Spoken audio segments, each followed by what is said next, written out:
And we're live. There we go. We're here. Wow, can't believe it's been a month, I think, since my last stream, which is just wild to me. Um what do you call it? So, for those who don't know, I had a bit of a health scare. I won't go into detail. I think at some point I will. I'll probably do an edited video just to explain it, like for the Ireland collection, just to explain why the hiatus. But there was a health scare, and I lost a week, and then there was a week where I just felt like exhausted and miserable, and then I finally got rest and I felt back to normal. And I've been trying to, set everything back up and get back on schedule. Yes, hello Anthony, hello Shane Ford. Glad to see you guys again. Because it's oh my god, I can't believe it's been a month. It really has been a month. So just want to give an update on things that were planned.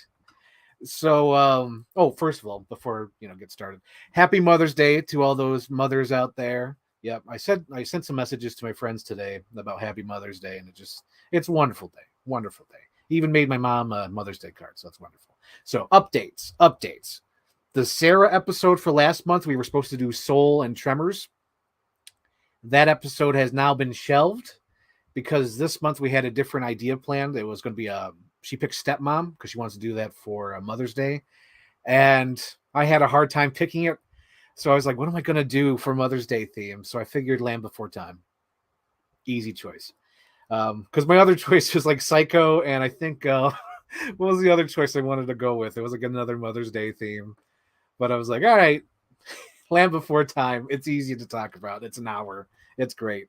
I was supposed to do an episode with my friend Tara, but like that was like literally the Monday where I just felt awful, so I had to like cancel it. I was like, I'm not feeling well, and she's like, no, it's okay. But now our schedules need to be realigned because for that Tara episode we had to like I asked her like way back like a month or two ago, and she was like, yeah, I want to do the show, but like I'm busy this week and this week and this week. I could do this week. I'm like, all right, let's do that week. And now it's the same thing again. So I got to wait for her schedule to line back up with mine. Um, my friend Jasmine, who lives in Europe, who's like the model and like my old friend from a European trip I went on. I wanted to interview her and just like get like an update and just talk to her. I think that'd be a cool stream. She got busy, like because she only has like 2 days off.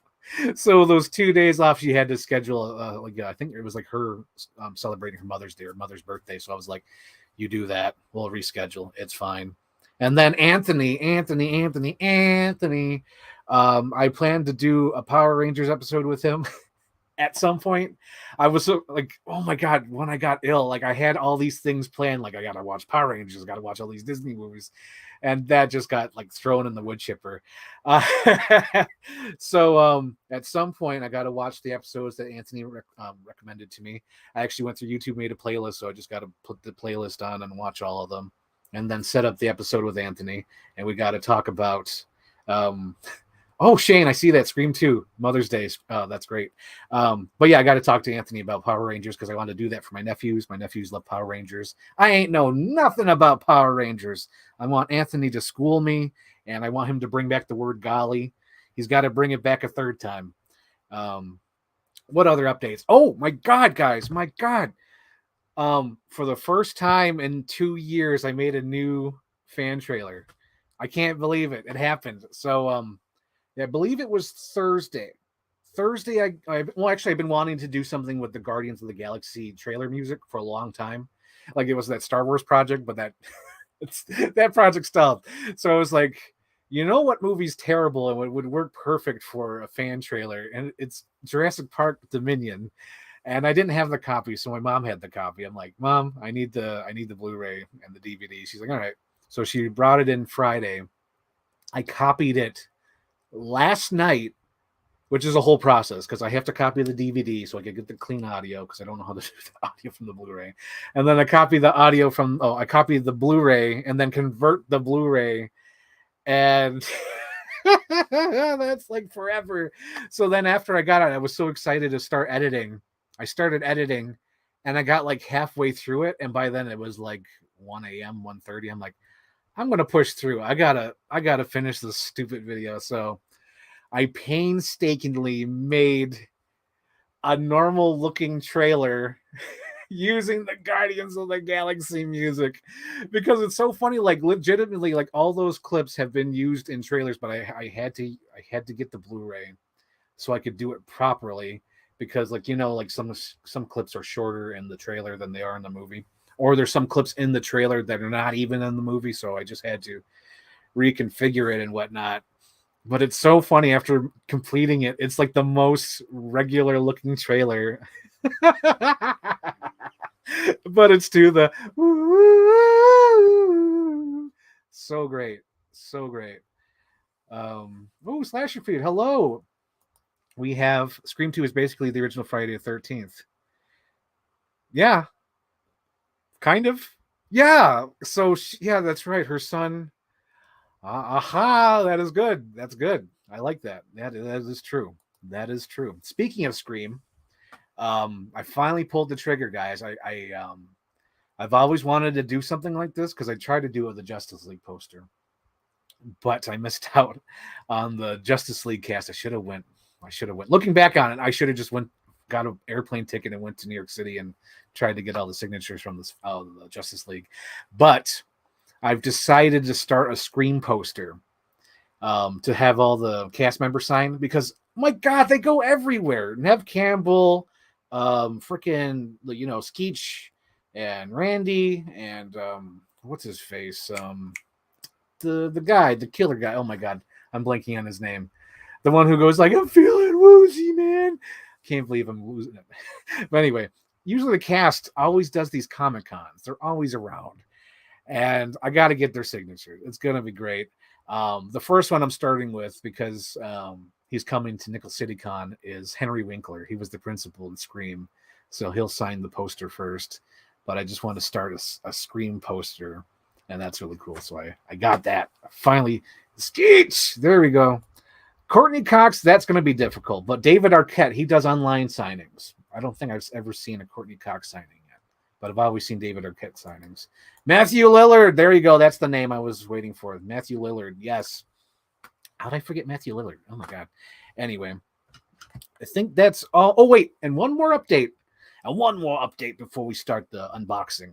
So I started working on the Kristen Stewart project again, and I was shocked at how much was finished because there's two reasons why I was avoiding working on it. One of the reasons was I was waiting for Pleasure to, get on Blu-ray. I finally have Pleasure, so I have no excuse anymore. The other excuse is every time I open the project file, I have to reconnect most of the files. Like it says, because the file has crashed so many times, like I've renamed it. So some of the files don't connect anymore. So I have to reconnect them when I open the project file. And it's usually like 5 or maybe 10 files I have to reconnect, and that's always a pain in the ass because with my fan trailers, I never go half-ass. I always go full ass. So I always have like fucking 30 movies that I'm using. So it's like, oh Christ, I gotta find the one clip I used from that and this clip from over there and the audio from this. So that's always been a pain. So finally, I put my big boy pants on, reconnected the files, looked at the Kristen Stewart project, and saw like, hot damn, this thing is like mostly done.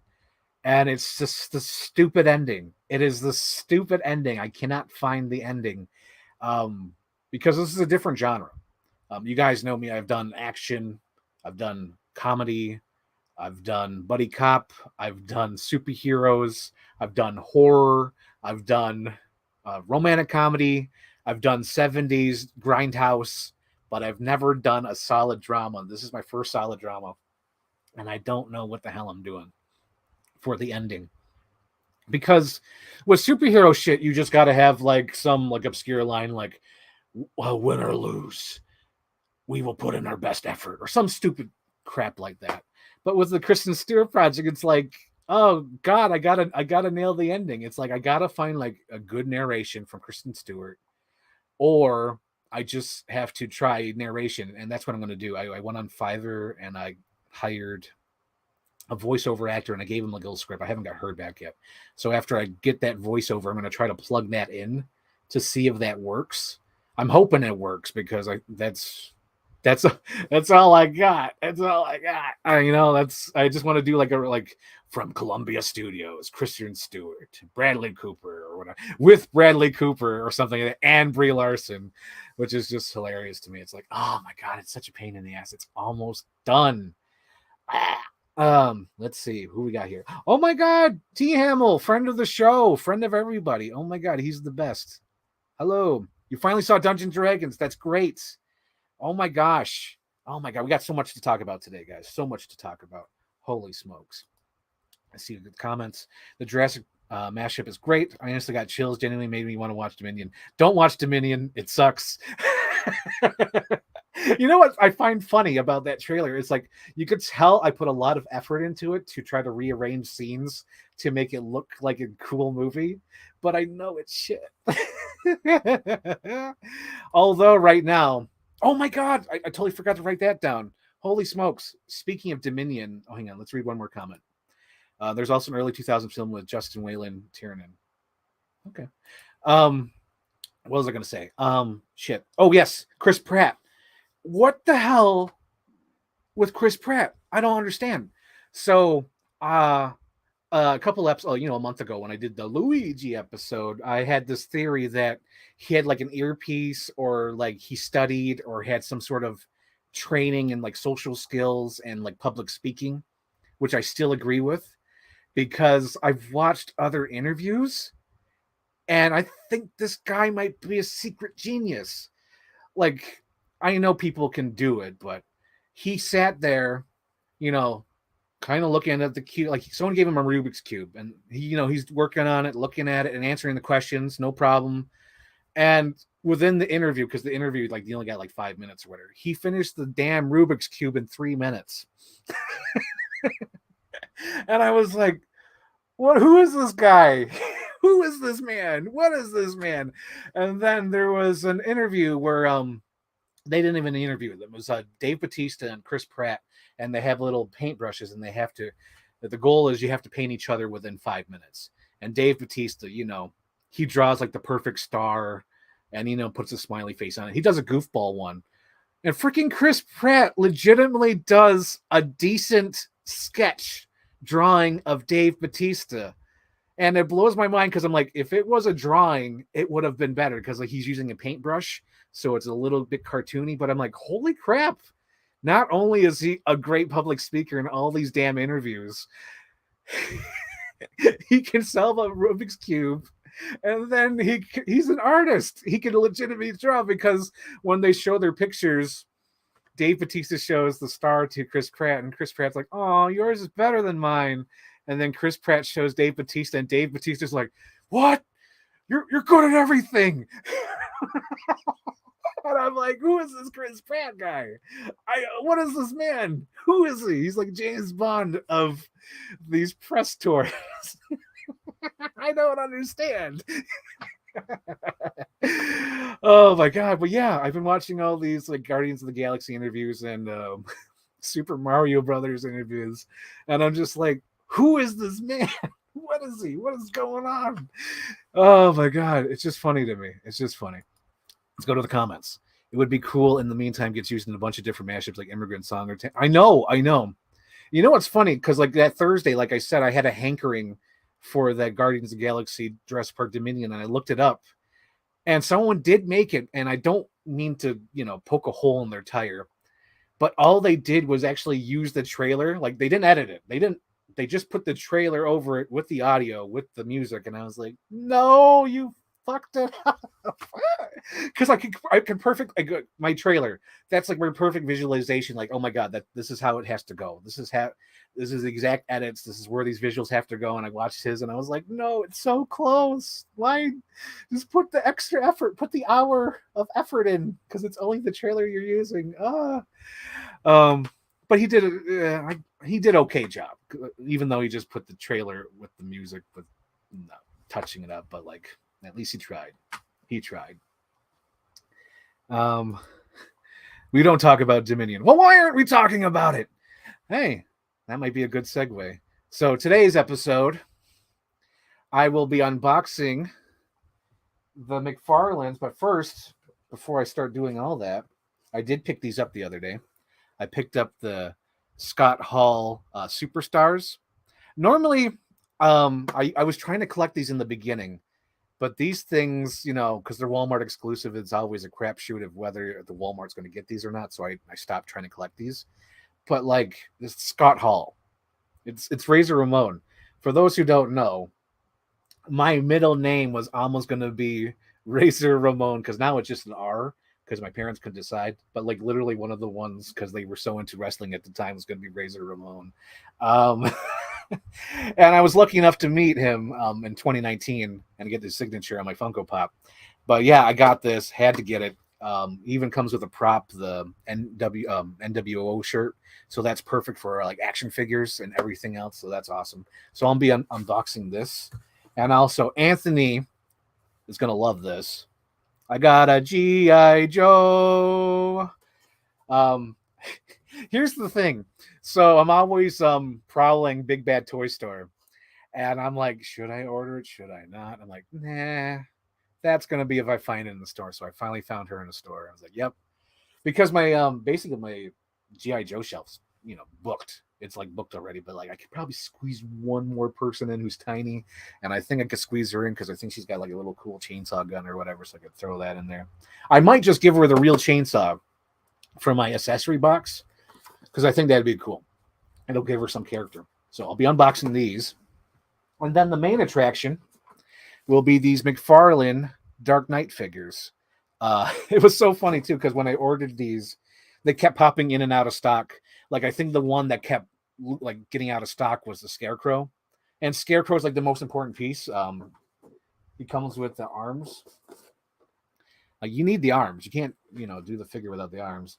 So I have those two, and then of course the Joker. The Joker I've been scanning for accessories because I want him to have that cool gun he has from the movie. But the thing I really love about this one is the stack of money. That's badass. That's a cool prop. And then, of course, my favorite character. It's funny, at the time, he didn't really get love for toys, but now he's got tons of toys. So I'd like Harvey Dent. That's awesome. We used to be decent men in an indecent time.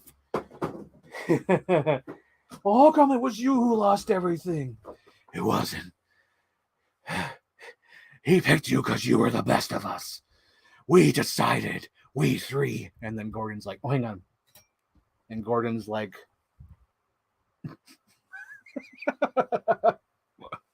I'm sorry for everything. Oh my gosh. Okay, we got some more comments. So before we unbox these, let's finish up these comments. We have an Anthony Reviews. If he's so smart, why does he look like Patrick Wilson? If he was a genius, he'd look like someone I've never seen before. You know what? I like how this started because I don't know if you did this as a reference, Anthony, but that sort of sounds like Riddler from that one episode of the Batman animated series. If he's so smart. I don't know if that was a legitimate reference or not, but I caught it. Let's see. I used to watch Super Mario Show when I was young, and it was a very entertaining show. Bop, bop, bop, bop, bop, bop, bop. Let's see. It looks like a mini Stretch Armstrong. Oh yeah, it's supposed to be like the Remcos from the 80s, and these are basically like He-Man bodies, which is funny because these started as He-Man figures, and then I think they realized that people were making custom Remcos, so they're like, fuck it, we're just gonna make Remco figures. But I did enjoy the WWE Masters of the Universe toy line while it lasted. Zarana is a great figure. Yes. Just got the Bale Batman a couple weeks ago. Yes, I've been seeing you getting those all the time. Like I saw your brain with the jacket. I was like, damn. I recommend you buy American. Yes. What is this? A super soaker? Do people get that reference? I'm sure you guys do. Let's see. Don't just be sorry. Think for one fucking second. Oh my God. Speaking of this, I've been watching the Kirk Beatty and Sam Gavin videos of Terminator. And it's so funny that they talk about this. It's so great. And not only that, but oh my God, speaking of this, oh my God, Anthony. So when I was listening to your episode about the writer's strike, I had just rewatched the Terminator video with Kirk Beatty. So when you guys started talking about Terminator, Kirk literally verbatim, word for word, talked about Terminator the same way.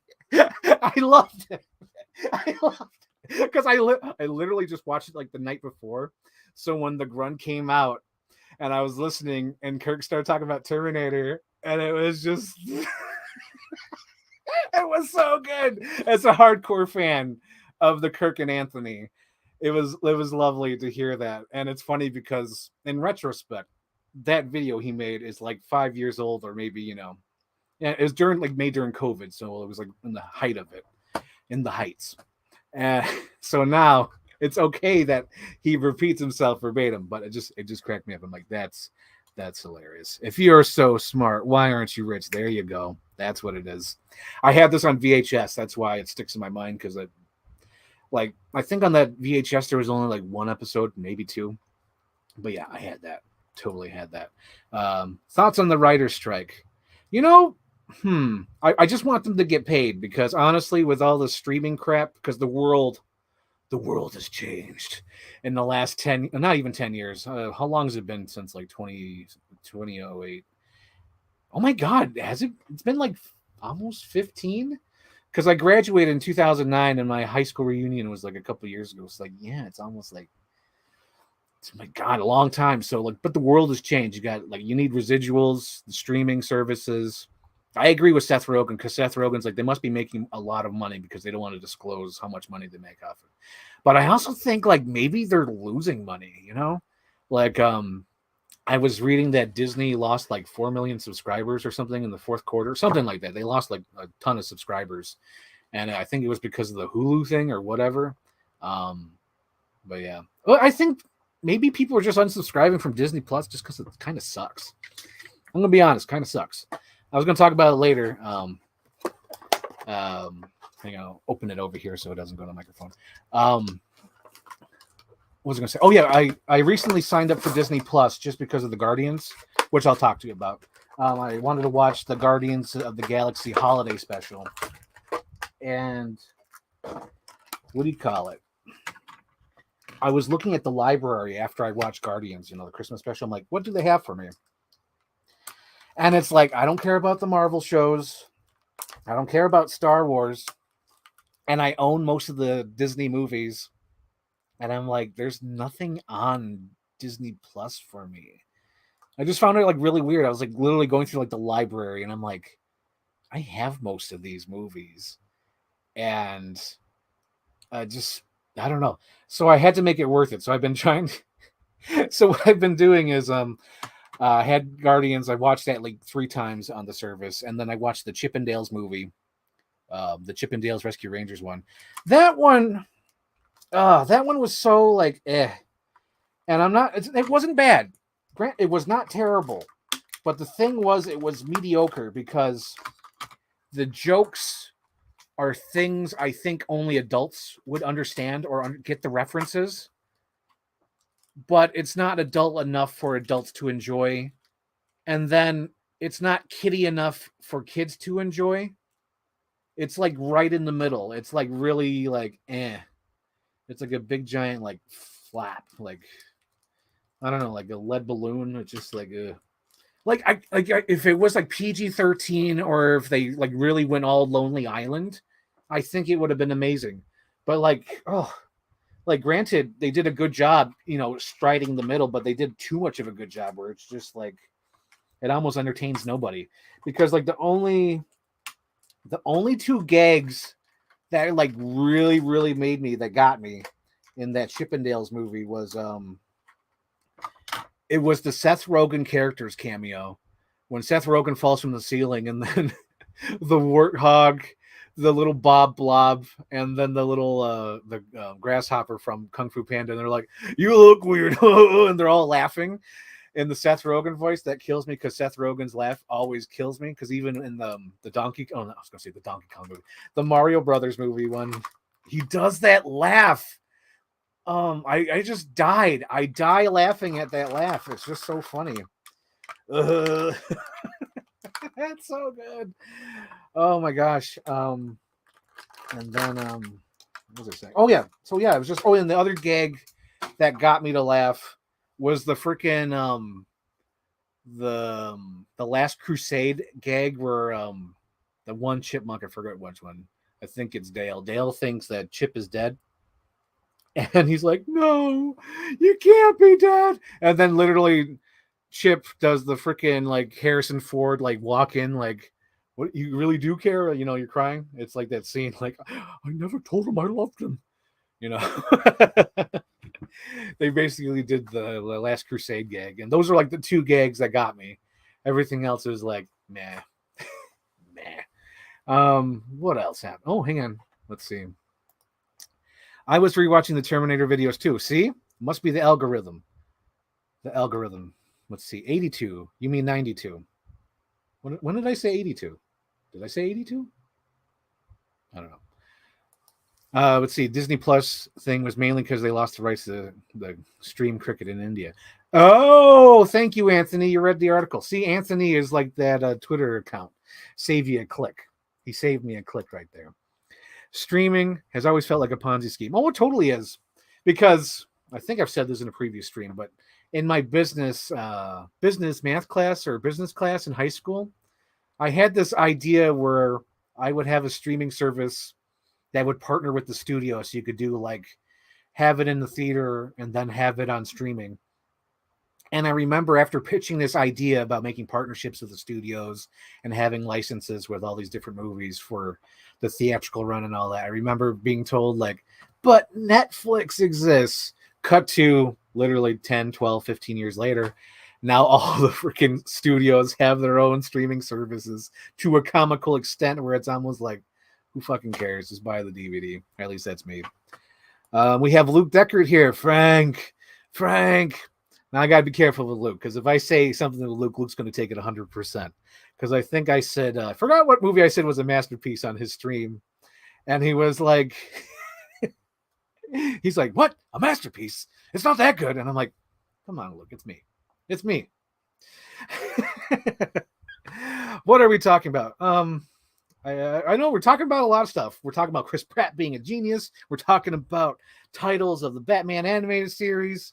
I haven't talked about my Halloween t-shirt, which I have no idea where I'd wear, but I'm wearing it for my stream because it takes me from the background because it's a white shirt. What else we got? Talk about the Chippendale movie. The trailer for Chippendale felt like a college humor sketch, not in a good way. All the jokes were jokes people have made online for the years. That's true. You know, it's funny with that trailer. I wanted to do a Dark Knight, or not Dark Knight. I wanted to do a BVS version of that trailer. He's my best friend and my real bad and the homie, or whatever, however the song goes. And I wanted to do that with Batman and Superman from BVS. He's my best friend. He's like, what have you done? Been a little busy. He's my best friend. It would have been so cool. But I'm too lazy, or I've already done it. I've already done the BVS to death. Leave it alone. Then everyone on Twitter started gassing up the film. That is automatic turn off for me. Yeah. It's you, baby. It's you. Yep. Let's see. Okay. So next one is the G.I. Joe. So what else we have on the docket to talk about? Ooh. Hang on. Make sure I read the comments. Make sure I catch up with them. I just saw it. You can never have too much BVS. I know, but I think I've done too many. When you feel like you've done too much, I think you've done too much. Oh, you know what I realized the other day? I could probably do another. No, probably not, because I used almost every freaking Bruce Willis clip. But I was thinking about it. I was like, with the Robert Pattinson Batman, I could probably squeeze in another Bruce Willis Batman trailer, if possible. I'm not sure. I can't promise anything. No promises. Jurassic Park. So, Guardians of the Galaxy 3. That, here's the thing. I gave it 3.5 stars on Letterboxd, but I feel like if I were to see it again, I'd probably give it 4.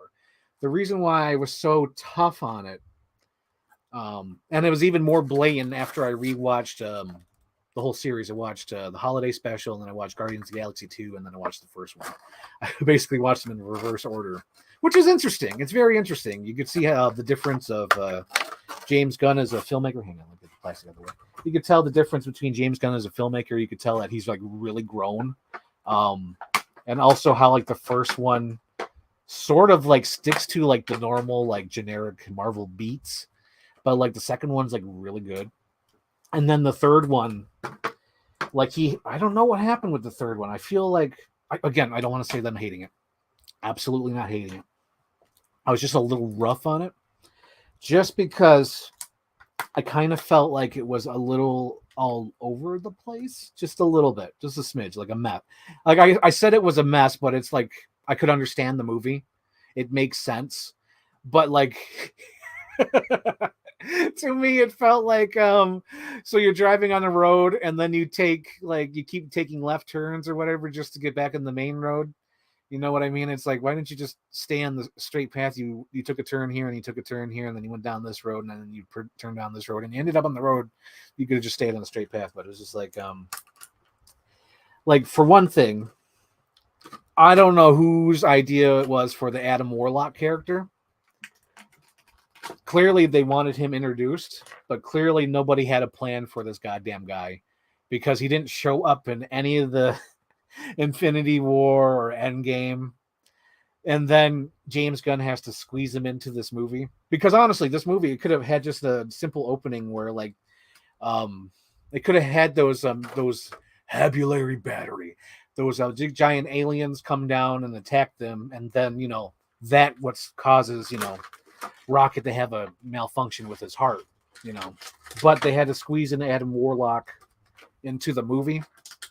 Even though like it's a heart-wrenching scene to see all the Guardians get their asses kicked, but it just felt like hang on, let me get the plastic out of the way. It just felt like why Adam Warlock? And it felt like every time Adam Warlock popped up, I was just like, no, we don't need Adam Warlock, we're good. Because there's like that's the other thing too with James Gunn. You could tell that he got more comfortable juggling stories. So, like in the first Guardians of the Galaxy movie, it's pretty straightforward. Second one, a little bit more plot lines, a little bit more things, more characters, in different places, and then ending up in one place. He's testing the water. He's putting his toe in the water. He's testing new things. Suicide Squad, you got characters all different places. Hell, you got like a freaking flashback that has to go back to show why the floor goes down. He's getting more crazy with his filmmaking, better with his filmmaking, and I felt like with this one. Holy hell, you got like character, like you got it's like Ben Burt in that the video of like behind the scenes of Phantom Menace. Like you got our hero, Qui-Gon, fighting him, and then you got Jar Jar Binks, our comical relief, and then you got Anakin in space in a matter frame of 5 minutes. I kind of felt like that through the third Guardians of the Galaxy movie. But the thing is, it's still really good. It is still good. Even though like because there is a point where like I felt like the story, like when Rocket gets better, I kind of felt like that should have been like leading to the conclusion, or like, that's where close to where the movie ends, is where they, save Rocket. But after they save Rocket, there's like another 40 minutes left. And I kind of felt like, oh shit, here we go. And especially it was like luckily it didn't last too long, but it was the part when it was like Rocket. I forgot who was in the third one, but it was also Peter Quill. But there's like 3 spaceships that they were flying, and I was like, oh god, I just felt like my stomach sink because I'm like, oh god, we're gonna have this generic monsters fighting, because that's what happened too. The RoboCop guy is like, send everybody, and like all these drones go out and start attacking nowhere, and it's just like, oh fuck. But luckily that sort of wraps up quick. It doesn't last too long. It doesn't go Man of Steel, and it doesn't go too far like other Avengers movies where it's like, oh my god. But like I just felt like but the thing that makes it okay for me, and I think I would like it better in a second viewing, is because it's okay that there's another 40 minutes, because this is like the curtain call. This is the cast of Guardians of the Galaxy getting on stage and bowing. It's like, we're done. This is going to be our final adventure. This is what we're doing. And, we're going to do this. And it's okay. That's why I'm like, it's okay. I wanted to give it a 4-star, but I'll probably give it a 4-star, maybe even 5 after I watch it again. But there's just like those little moments where I was like, oh, fuck. But I loved all the Rocket Raccoon flashback scenes. I love Peter Quill. He's just great. And just Nebula. Oh my God, Nebula. Talk about a character who's like legitimately evolved through the movies and has stayed consistent. It's not like Steve Rogers where he like consistently stays the same because he has to, because he's like the balance and everyone else is fucked up around him. And it's not like Tony Stark where like every movie is like, you gotta learn to let your technology not take over. You gotta learn to accept things. You can't be overprotective. And like freaking Nebula, what a growth from all the movies, from freaking Guardians of the Galaxy to those Avengers movies to this movie. And then how she freaking full on starts crying when she hears Rocket's voice. And in the theater, I didn't remember. I was like, why is she getting emotional about Rocket? But I was after reviewing, after the movie, I started, rewatching clips. I completely forgot it was only Nebula and Rocket for 5 years. For 5 years, they were the Guardians of the Galaxy. They traveled the world together. They traveled Earth together. They were the bestest friends. And it's even more shown in that holiday special when she gives him Bucky's arm, because that's a special gift. And she even shows like a little bit of emotion in her eyes when she gives him the gift. And that's the other great thing too. Even though the eyes are black, she still conveys that emotion with her face. And it's like very subtle because she's like a robot. And it was so like thinking back on it, like, oh, that's why she broke down and crying. I was like, oh, damn, that's why. And it was just a wonderful character arc throughout these movies. And I feel like Nebula is like one of the strongest MCU characters just because she's like legitimately changed and has grown throughout the series. She's wonderful. Mantis, I love Mantis. Mantis is hilarious. And I think I'm becoming a hardcore Drax fan. And it was the holiday special that like really pushed it over. And sort of, not even, I think it was Guardians of the Galaxy 3 that really pushed it over. Because the whole couch gag, holy shit, like, sit up, Drax. No, it's made for that. And he's like, damn it, I could see in the corner of my eye, sit up. And he's like, oh. And then like and that's so funny too, because I was just talking about how Chris Pratt is a real artist. So when he draws that drawing, it's like, I know Chris Pratt can draw better. And Drax is like, oh my God, I love that drawing. And then I love how Mantis and Drax are so fucking dumb, where he's like, come on, hop on, I'll drive you to the spaceship. Are you sure? Yeah, I'll just drive you over there. Okay. And Mantis gets on the bike and they don't drive to the spaceship, and he's just a goddamn liar.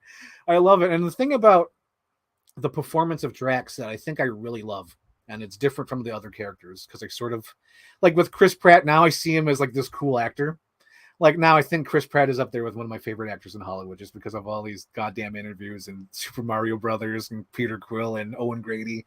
Like he's up there. He's like top tier for me.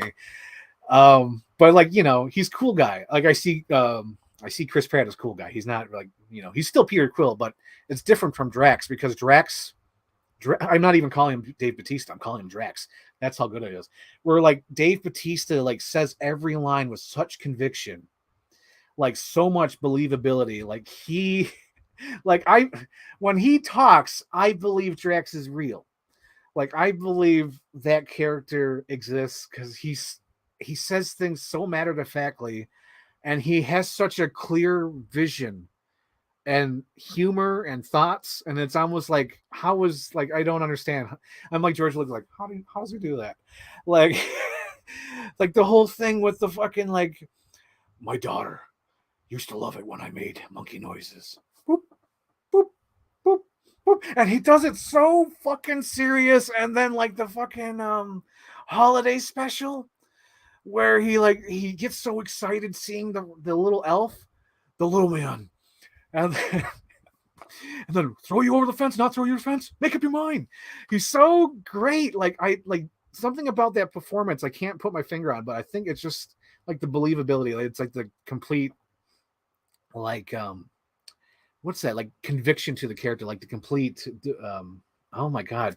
Like he's absorbed the character. Like I'm trying to find that word, but he's just like, he is Drax, and that's just fantastic. And the same thing with Mantis. Like Mantis, like both, like that's a duo. Like I feel like Marvel's like wasting money by not making a Mantis and a Drax movie, because that's hilarity. That's funny. I love to watch more movies with those two.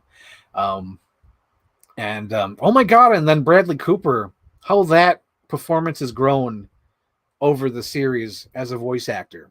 Because in the first one, like, you're given all these hints, and then like he makes you feel so much in this Guardians of the Galaxy 3 movie. It's really him and the animators that really sell that Rocket Raccoon story, and just like the heartbreak in the voice. And then in retrospect, you see why. Because in the other Guardians of the Galaxy movies, it's always Peter Quill who listens to music and Rocket Raccoon. And it's almost like Rocket Raccoon listens to more music than Peter. It almost seems like that. And that's introduced with the third movie. Because when he's young, when he's a little baby, the RoboCop guy is like playing music all the time, and Rocket Raccoon starts liking music. And he likes listening to music, and that's established, and that's the reason why he likes to listen to music when he does fun adventures and everything. And that really sells that, and I like that. But it's just, yeah, Guardians of the Galaxy 3, there's just so much here. I see a whole bunch of comments here. Holy smokes. Damn. Let's see. Yes. Talk to Meg 2. I'll probably see Meg 2. Because I saw Meg 1 and I love Meg 1. One last Bruce Willis. Ooh, one last Bruce Willis. Yes, Warlock was hinted in 2, but you would assume that they were going to bring him in the Avengers movies. Luke, come on now. The fucking Warlock was introduced 10 years ago. Oh my god. Come on, Luke. Come on. My big brain theory is Adam Warlock was originally planned. James Gunn wanted to do a Superman type character, but now that he's actually doing Superman, he doesn't care. I don't know, because it just seems so thrown in, like an afterthought. Like there was like a scene. I almost wonder. Speaking of, like, you might be onto something, Shane. I wonder if his Adam Warlock was a parody of Superman. I wonder if it's a parody on the Zack Snyder Superman, because there's a scene where they're supposed to be interrogating somebody and he kills him. He melts him with his laser vision. And then at the end, it's almost going to have like a Man of Steel moment where you see Adam Warlock open the door and you think he's going to fight the Guardians.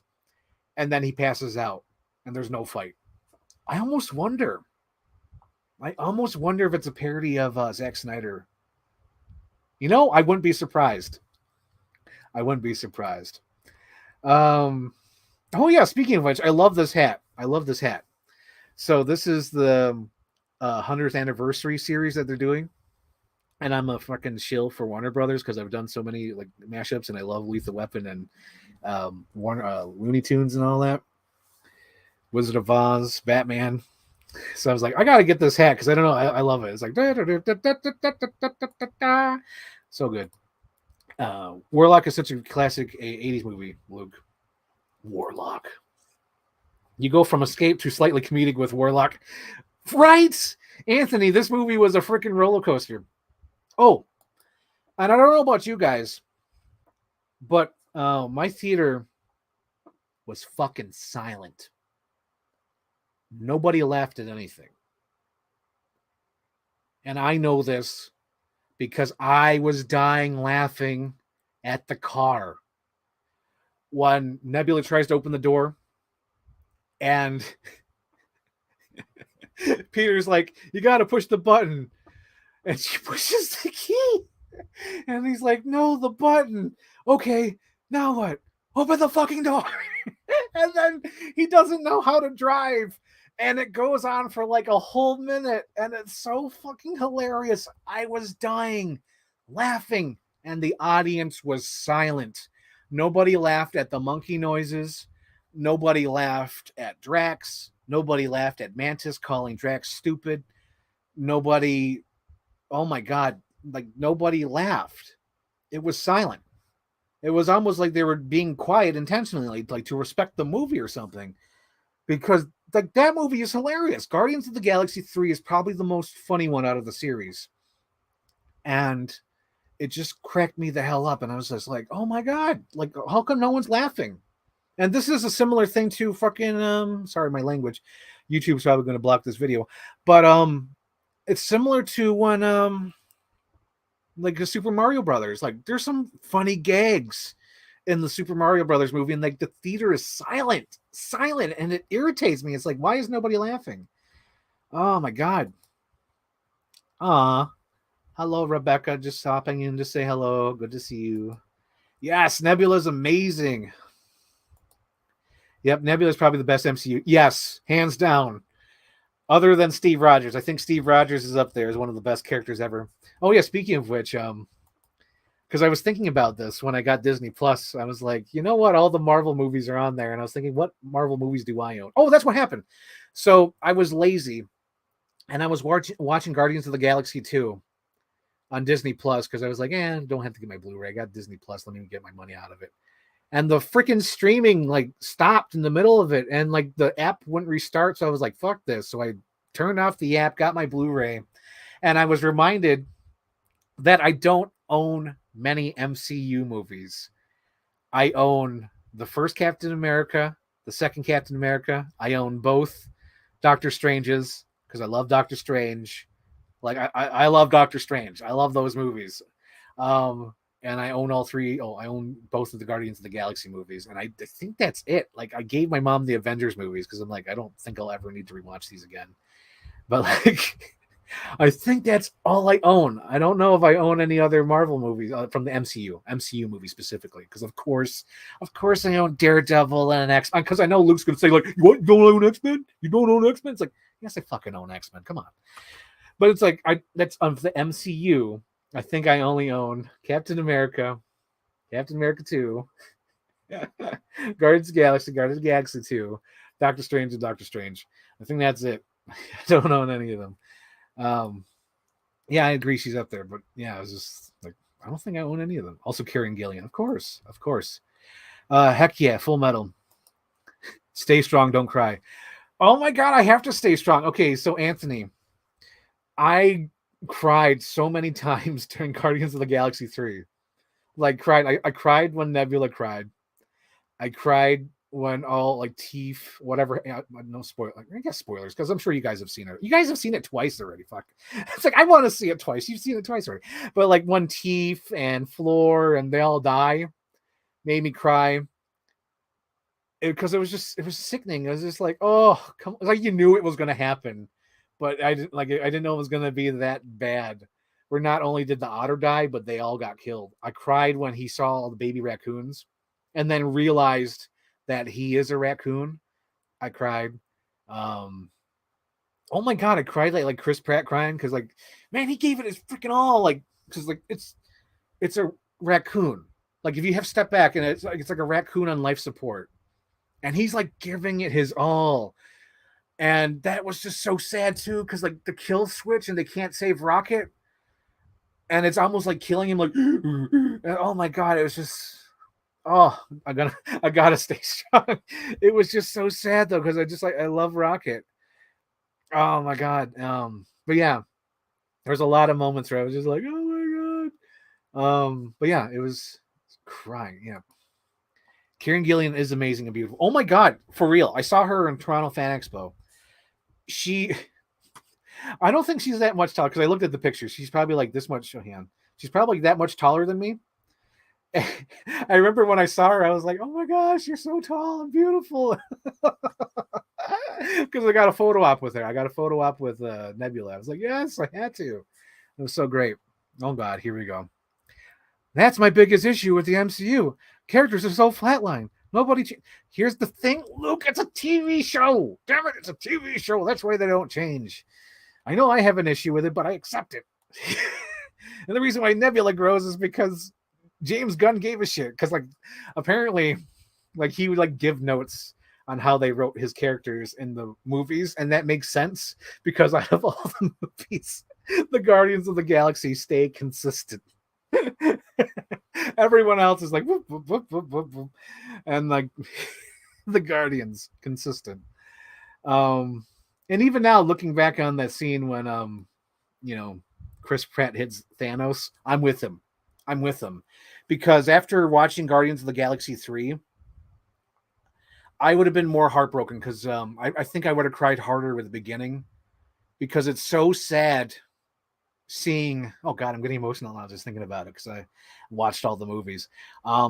It's sad to see such a heroic character at his lowest point because he is drunk and it affects all the Guardians to the point that they all have to take care of Nowhere because he can't. Oh, jeez. Getting emotional. Stay strong. Uh, and just to see how Nebula takes care of him because she's like second in charge and just like, puts him to bed. Like, don't let him pass out at the table. Put him to bed. But I feel that because after rewatching Guardians of the Galaxy 1 and 2, you see how loving Gamora is. She is a different character. She loves all those guys. By the end of that movie, that first one, where she's like, we're just like Kevin Bacon, and she is 100% with them. That is her new family.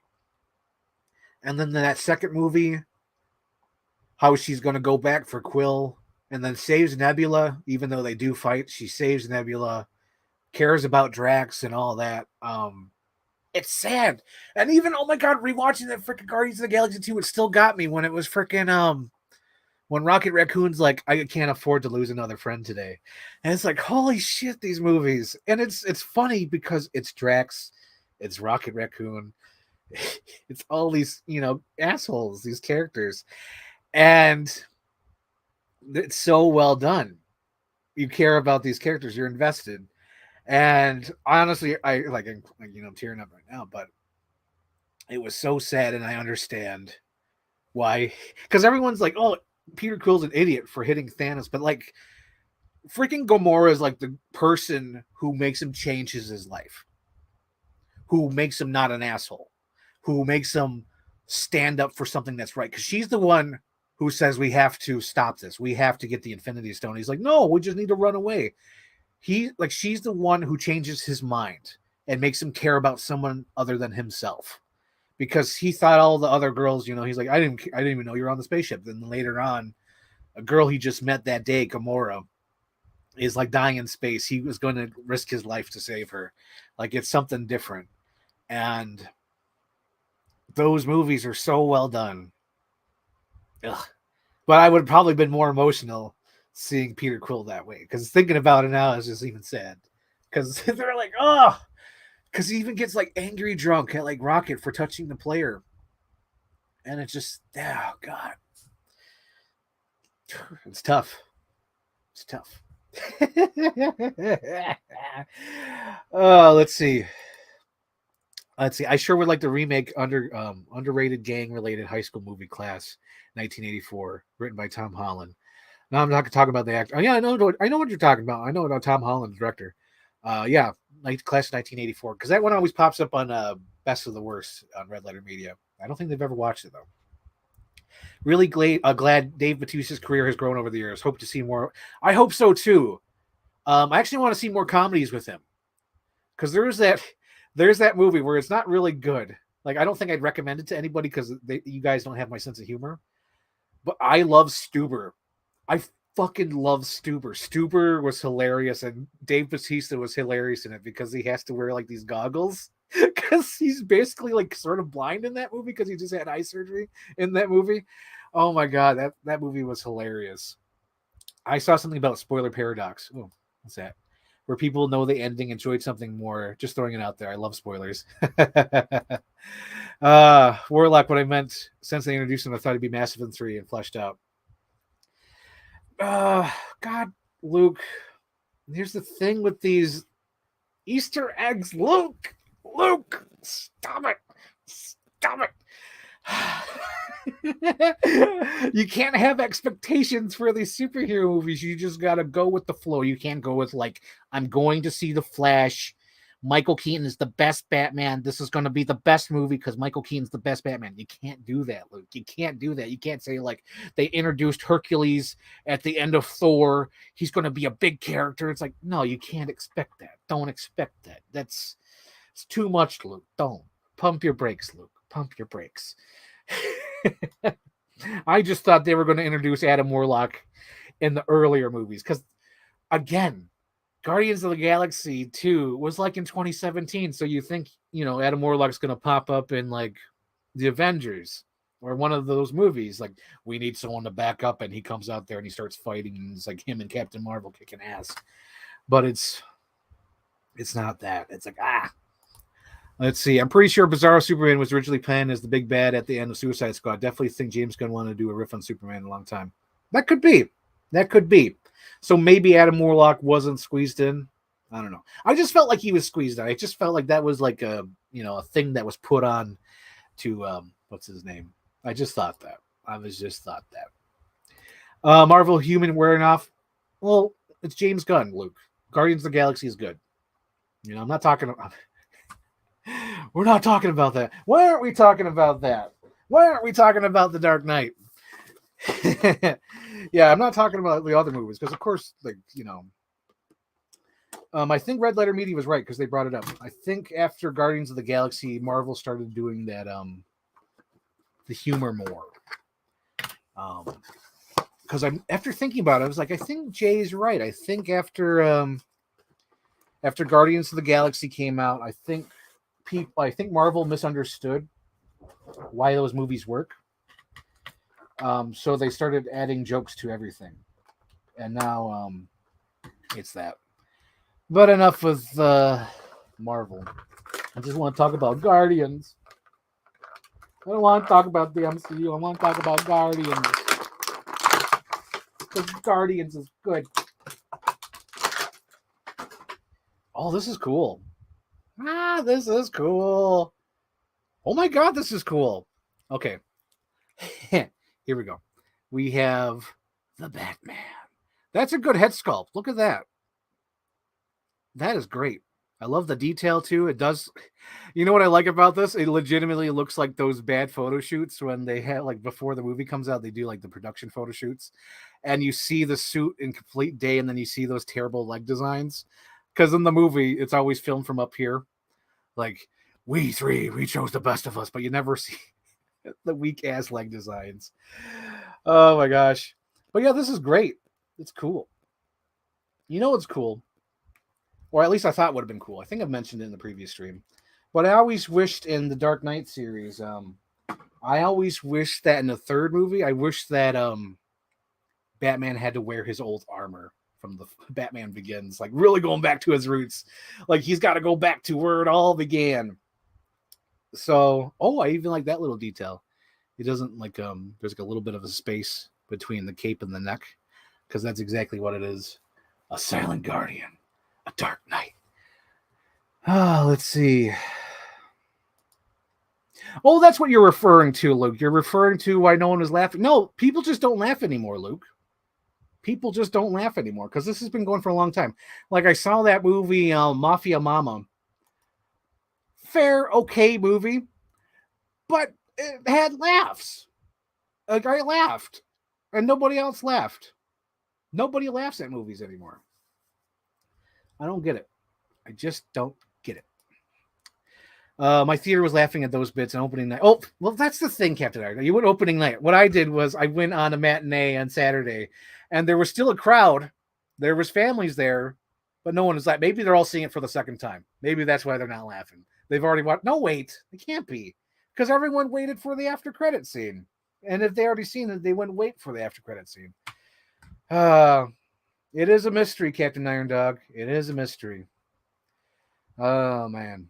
Let's see. I hate when the streaming stops right in the middle. I know. That's what happened to Guardians of the Galaxy. I had to go get my Blu-ray. I was like, the hell with this. The hell with Disney Plus. The hell with it. I gave all my MCU to the charity shops. Luke, you owned more? Oh, my God, Luke. I'm going to say that. You know what you're talking about. I cried a lot. I know. It got me. I cried so much. Yes, I'm glad I'm not the only one who cried. I'm catching up on these comments. TV show characters have growth. No, they don't, Luke. Pam and Jim freaking immediately stop growing when they get married, and they had no idea what to do with them. Oh, God. I will always defend Quill. Dude, Quill was right. Quill had every right to hit freaking Thanos in the head over Gamora. Because Gamora was like a freaking, like, she's this bright, shining star. She's like, she's a great person. A great character. Okay, hang on. So we got Batman out. We got the Batman. Okay, where did I put my scissors? Oh no. Poscat, where did I put my scissors? Oh no! Oh god. Oh, there they are. Thank God. Almost lost my cool there. We could name that reference 10 points to Gryffindor. We got a Bane leg. And hold on. Oh, speaking of Guardians of the Galaxy, and I'm going to pull it up, Jamie. Pull it up, Jamie. I plan to do a Guardians of the Galaxy shelf because originally, hang on, let me pull it up. Let's see if I have one of them. Originally, I wanted to do a WWE Attitude Era theme shelf with the MCU characters. Like I wanted to have Brie Larson doing like the DX suck it pose, and I wanted to have She-Hulk as like Mr. Ass. I'm just an ass man. But I would have to buy characters of toys that I don't like, or toys of characters that I don't like for that. So I decided to go full Guardians of the Galaxy. I want to do them all posed in action things, and then have what do you call it, Gamora with them as well. I also plan to get the Groot, but I don't think I'll get the Adam Warlock, and I don't want Kerrigan, whatever his name is, Kraglin. I don't want him. That was another thing that kind of irked me. Like I get it, like it's well earned, but like it irked me that he couldn't do anything, like he couldn't do the arrow thing, and he was like watching everything in slow motion falling apart. I'm like, come on, Kraglin, stand up, damn it. Oh my gosh. Oh good, people like Stuber, nice. Luke's laughing. Stuber, hands down, one of the best films of 2019. I saw it before release and thought for sure it was going to be the movie of the summer. Dude, that movie is hilarious. Oh my god. Rebecca, you left me. Rebecca left me. Oh yeah, Tom Cruise said it's going to be that's the thing that gets me. Because I'm trying to hold. Okay, so what Captain Iron Dog is referring to with this comment is the Flash movie. Because I mentioned the Flash earlier. But like, I'm trying to temper my expectations. I'm thinking it's going to be terrible.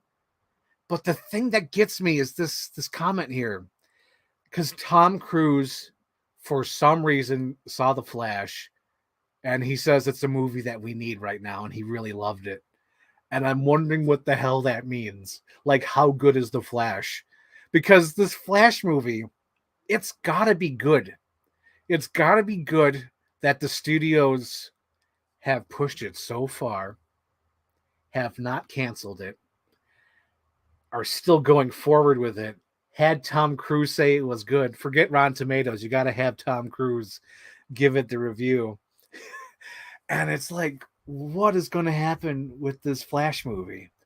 And of course, I'm excited because there's little things I've seen in the trailer that I could do stupid edits for. Spoiler alert, but there's a scene where Supergirl lands and she's like, and I want to do like a headbanger thing where it's like, yeah, and she's just like headbanging. I want to do stupid stuff like that. But I don't know what to expect from this Flash movie. I just know that Keaton's going to be in it. I love Michael Keaton, and I'm excited. Oh, damn, I should talk about that. Well, we'll get to it. We got, I just remember Gunn talking about him, Adam Warlock, in the days. Back in the days. Holy shit, that Batman does look good. Yeah, right, Luke? I think Luke needs to get this. He needs to get more shelves and another Batman. The Batman. Let's see what else we got. I'm with you, Frank. One Thursday night, my audience was a bunch of teenagers. They didn't laugh. Really? You know what I laugh at now, Shane, and Captain Iron Dog, because I think we all have this as an inside joke now. But that goddamn Regal's movie quote thing. It's all happening. This place is nicer than my apartment. You can't be serious. I am serious. And don't call me Shirley. So I got that going for me, which is nice. Oh my god. I miss your Musk. Son of a, that's gonna leave a mark. She's beauty and she's grace. Hey, you guys. It's not a purse, it's a satchel. You can't sit with us. So you're telling me there's a chance. Oh my god, I've learned to love that thing even though it's god awful. It's god awful.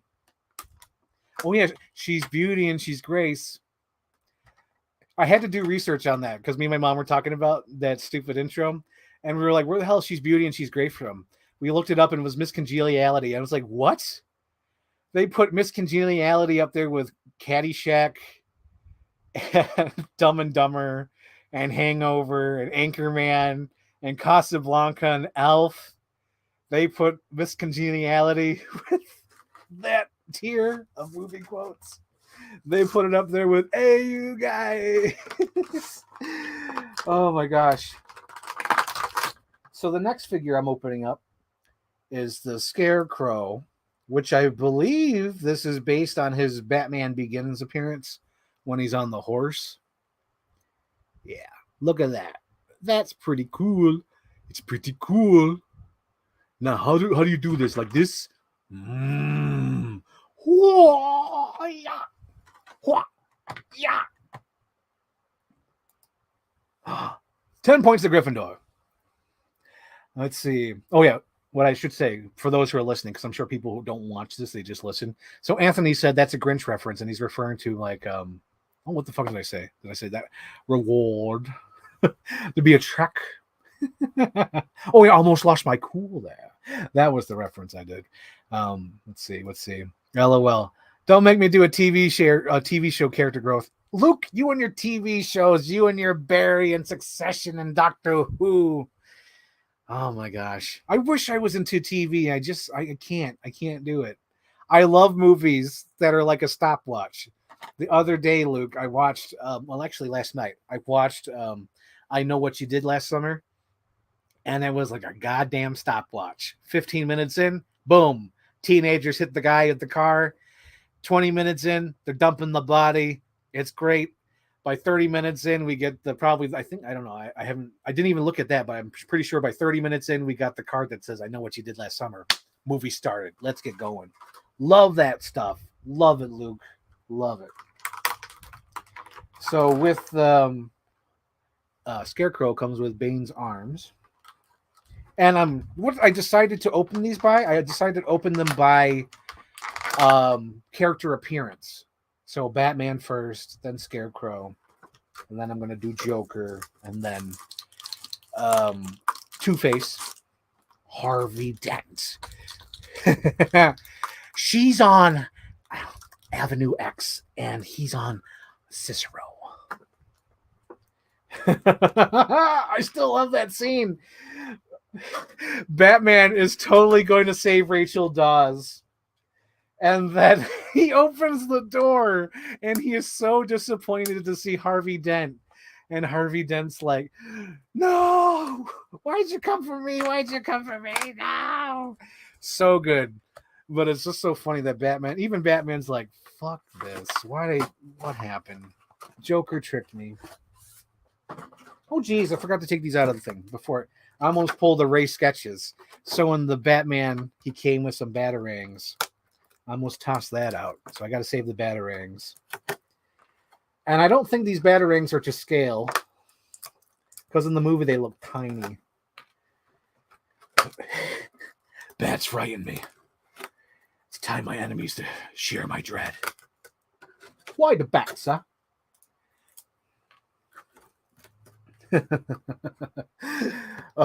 Never. It's been a while since I watched the Nolan movies. It's just because I've burned The Dark Knight. I've watched that too many times. I've used it for so many edits for trailers, mashups, and I've seen it like maybe 6 times in the movie theater. So I've burned The Dark Knight. Batman Begins is probably still my favorite out of the 3, and Dark Knight Rises, it's like it depends on the day. Like sometimes I really love Dark Knight Rises, and some days I'm like, man, this kind of sucks. But yeah. Let's see. Tom Cruise paid shill. Fact. JK. I'm so incredibly intrigued by The Flash. I hope they're bribing people. I hope they hand me money as I leave the theater. I think so. Like, for sure, Anthony, like if I could, I'd Venmo you money and just say, like, Anthony, just tweet and put your letterbox review 5 stars. I'll give you $50. I'll Venmo you $50 and I'll buy you that stupid expensive Spider-Man that's $35. $50 in the Spider-Man figure if you give a 5-star review of The Flash, Anthony. And if you go full on with the grunt, like, oh yeah, I love The Flash, and then have just Kirk like, no, I didn't like The Flash. How could you say that? The freaking Regal commercial, man. I know. It's all happening. Regal movie quote supremacy. You know what's, I think it's just funny because what I love about the Regal is repetition. The more you see it, the more you like it. Like, huge example of repetition. The more you see it, the more you like it. Transformers The Last Night. They showed the Transformers The Last Night trailer with every movie in 2017. Any movie you saw in 2017 had that trailer. And I was like, I wasn't planning to see The Last Night, but I have to see The Last Night. And another similar thing was the Olivia Wilde Coca-Cola commercial. Hello, I'm Olivia Wilde, director of Booksmart. I have teamed up with Coca-Cola to do the commercial. She did that whole thing, and it's like repetition. The more you see it, the more it's stuck in your head. So the Regal movie quotes, the more I see it, the more I love it. I knew it was you, Fredo. You broke my heart. As if you sit on a throne of lies. Dun, dun, dun, dun. I laugh every time I see it now. For sure. I laugh every fucking time now. And now I'm to the point where it's like, I know the movie quotes. Like, you just heard me. Like, I have it memorized now. Hey, you guys. Man, there's so many comments tonight. Thank you guys for coming back for my comeback special. Like, this is really great. Just the sidebar before I move on. But yeah, it's kind of overwhelming. Like, I'm glad everyone showed up, or at least tried to show up today to see me come back for the stream. It means a lot. Because when I was in the hospital, it was like one of those first times where I actually told people that I was sick, and it was overwhelming when I got DMs and messages like, "Are you okay? What's going on? What happened?" And I remember being nervous at the time, a little inside baseball.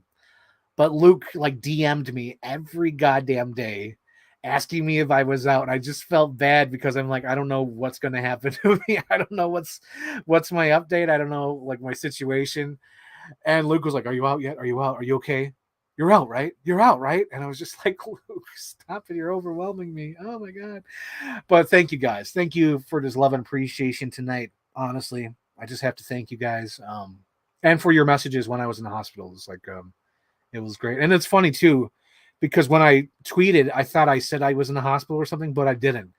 And it's, I told my friend this. I thought I said it on the stream, but yeah, this is my first time back. But when I'm in the hospital, I'm exhausted. So I don't look at my phone. I don't tweet. I don't do nothing. So when I did tweet, I thought I was like, I'm in the hospital. I'm getting better or whatever. And I didn't. I just said that I'm being taken care of, or I'm finally getting, like, sleep or whatever or something. I forgot what the hell my tweet was. But I was like, damn, I didn't even tell everybody. But, everyone who DM'd me and messaged me, thank you a lot. I appreciate it. But yeah, it's overwhelming. I appreciate you guys so much. And man, a lot of you guys have been with me for the last 13 years at least. I think, because like it's getting up there. Because I think I've been friends with Anthony at least since like 2012, 2013 maybe. But yeah, it's just over 10 years. It's just wild. And a lot of you guys have been subscribed to me since like the beginning. So it's just like, thank you guys. But yeah, just reading all these comments, I'm just I'm overwhelmed. Thank you guys. Thank you so much for joining me tonight. Scarecrow should come with the atomic bomb. That'd be a cool accessory. I'm still convinced that McFarlane will do proper Batman 1989 because I'm thinking about this too. Like, what is McFarlane going to do with these toys? So I think he will at some point. He's gotta, because he's done the Dark Knight series. He's doing Batman 66. I think at some point he's got to do Keaton Batman, proper Keaton Batman. I don't know if he'll do Val Kilmer or George Clooney. I think he should, because for years, I think me and Anthony have been on this boat where it's like, I think me and Anthony like would do anything for like a Two-Face, a Riddler, Mr. Freeze, and Poison Ivy figures. I think we would do anything for those, let alone for a freaking Batman and Robin. You know what I mean? From those movies, because we just love those movies. Me and Anthony, I know me and Anthony for sure love those movies, and I hope McFarlane does it. Even if he just does Batman 89 and Batman Returns, well, at least we'll get a proper Catwoman as well. Because I feel like Michelle Pfeiffer Catwoman doesn't really get figures. I mean, of course she gets like the big dolls and the expensive statues, but I don't think we've ever gotten like a proper Michelle Pfeiffer figure. But yeah, at some point he's going to do that. It's like me was saying, at some point he's got to do the Batman 66 helicopter.